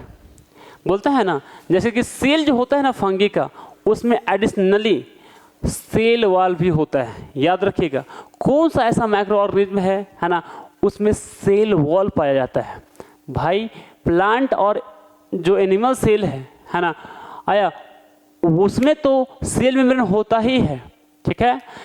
माइक्रो ऑर्गेनिज्म में भी, ठीक है ना, जैसे फंगी हो गया, है ना, उसमें सेल मेम्ब्रेन तो होता ही है, सेल मेम्ब्रेन के साथ साथ उसमें सेल वॉल भी है ना, लेकिन उसमें क्लोरोप्लास्ट नहीं पाया जाता है। इसीलिए है ना, वो अपना खाना खुद नहीं बना सकता है फोटोसिंथेसिस के प्रोसेस के मदद से। फोटोसिंथेसिस के प्रोसेस से वो खुद अपना खाना बना नहीं सकता है। कौन? फंगी अपना खाना खुद नहीं बना सकता है। और याद रखिएगा, बैक्टीरिया में जो है ना, सो वेल डिफाइंड न्यूक्लियस नहीं होता है, पूर्ण विकसित न्यूक्लियस नहीं होता है। जो न्यूक्लियस होता है उसके बाहर में जो डबल मेम्ब्रेन होता है, वो डबल मेम्ब्रेन से बॉन्डेड नहीं रहता है, डबल मेम्ब्रेन से घिरा हुआ नहीं रहता है। जो न्यूक्लियर मेम्ब्रेन होता है ना, उससे घिरा हुआ नहीं होता है ना, उसके बावजूद भी उसमें क्या होता है, न्यूक्लियोइड होता है। भाई यदि बैक्टीरिया का जो न्यूक्लियस है उसमें कोई चारों तरफ मेम्ब्रेन नहीं है, तो उसका जो न्यूक्लियर मटेरियल होगा, जो न्यूक्लियस के प्लेस पर होता है, उसी को हम लोग क्या कहते हैं, न्यूक्लियोइड कहते हैं।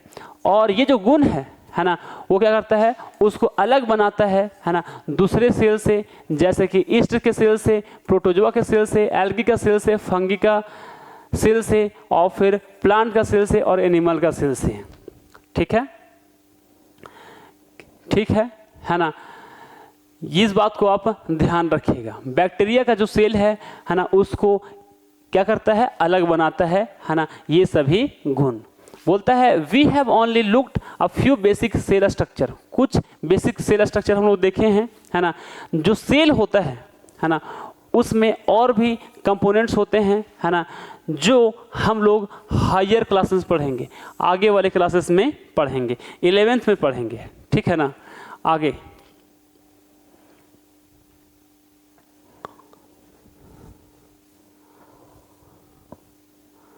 तो भाई ये हो गया है ना कंप्लीट।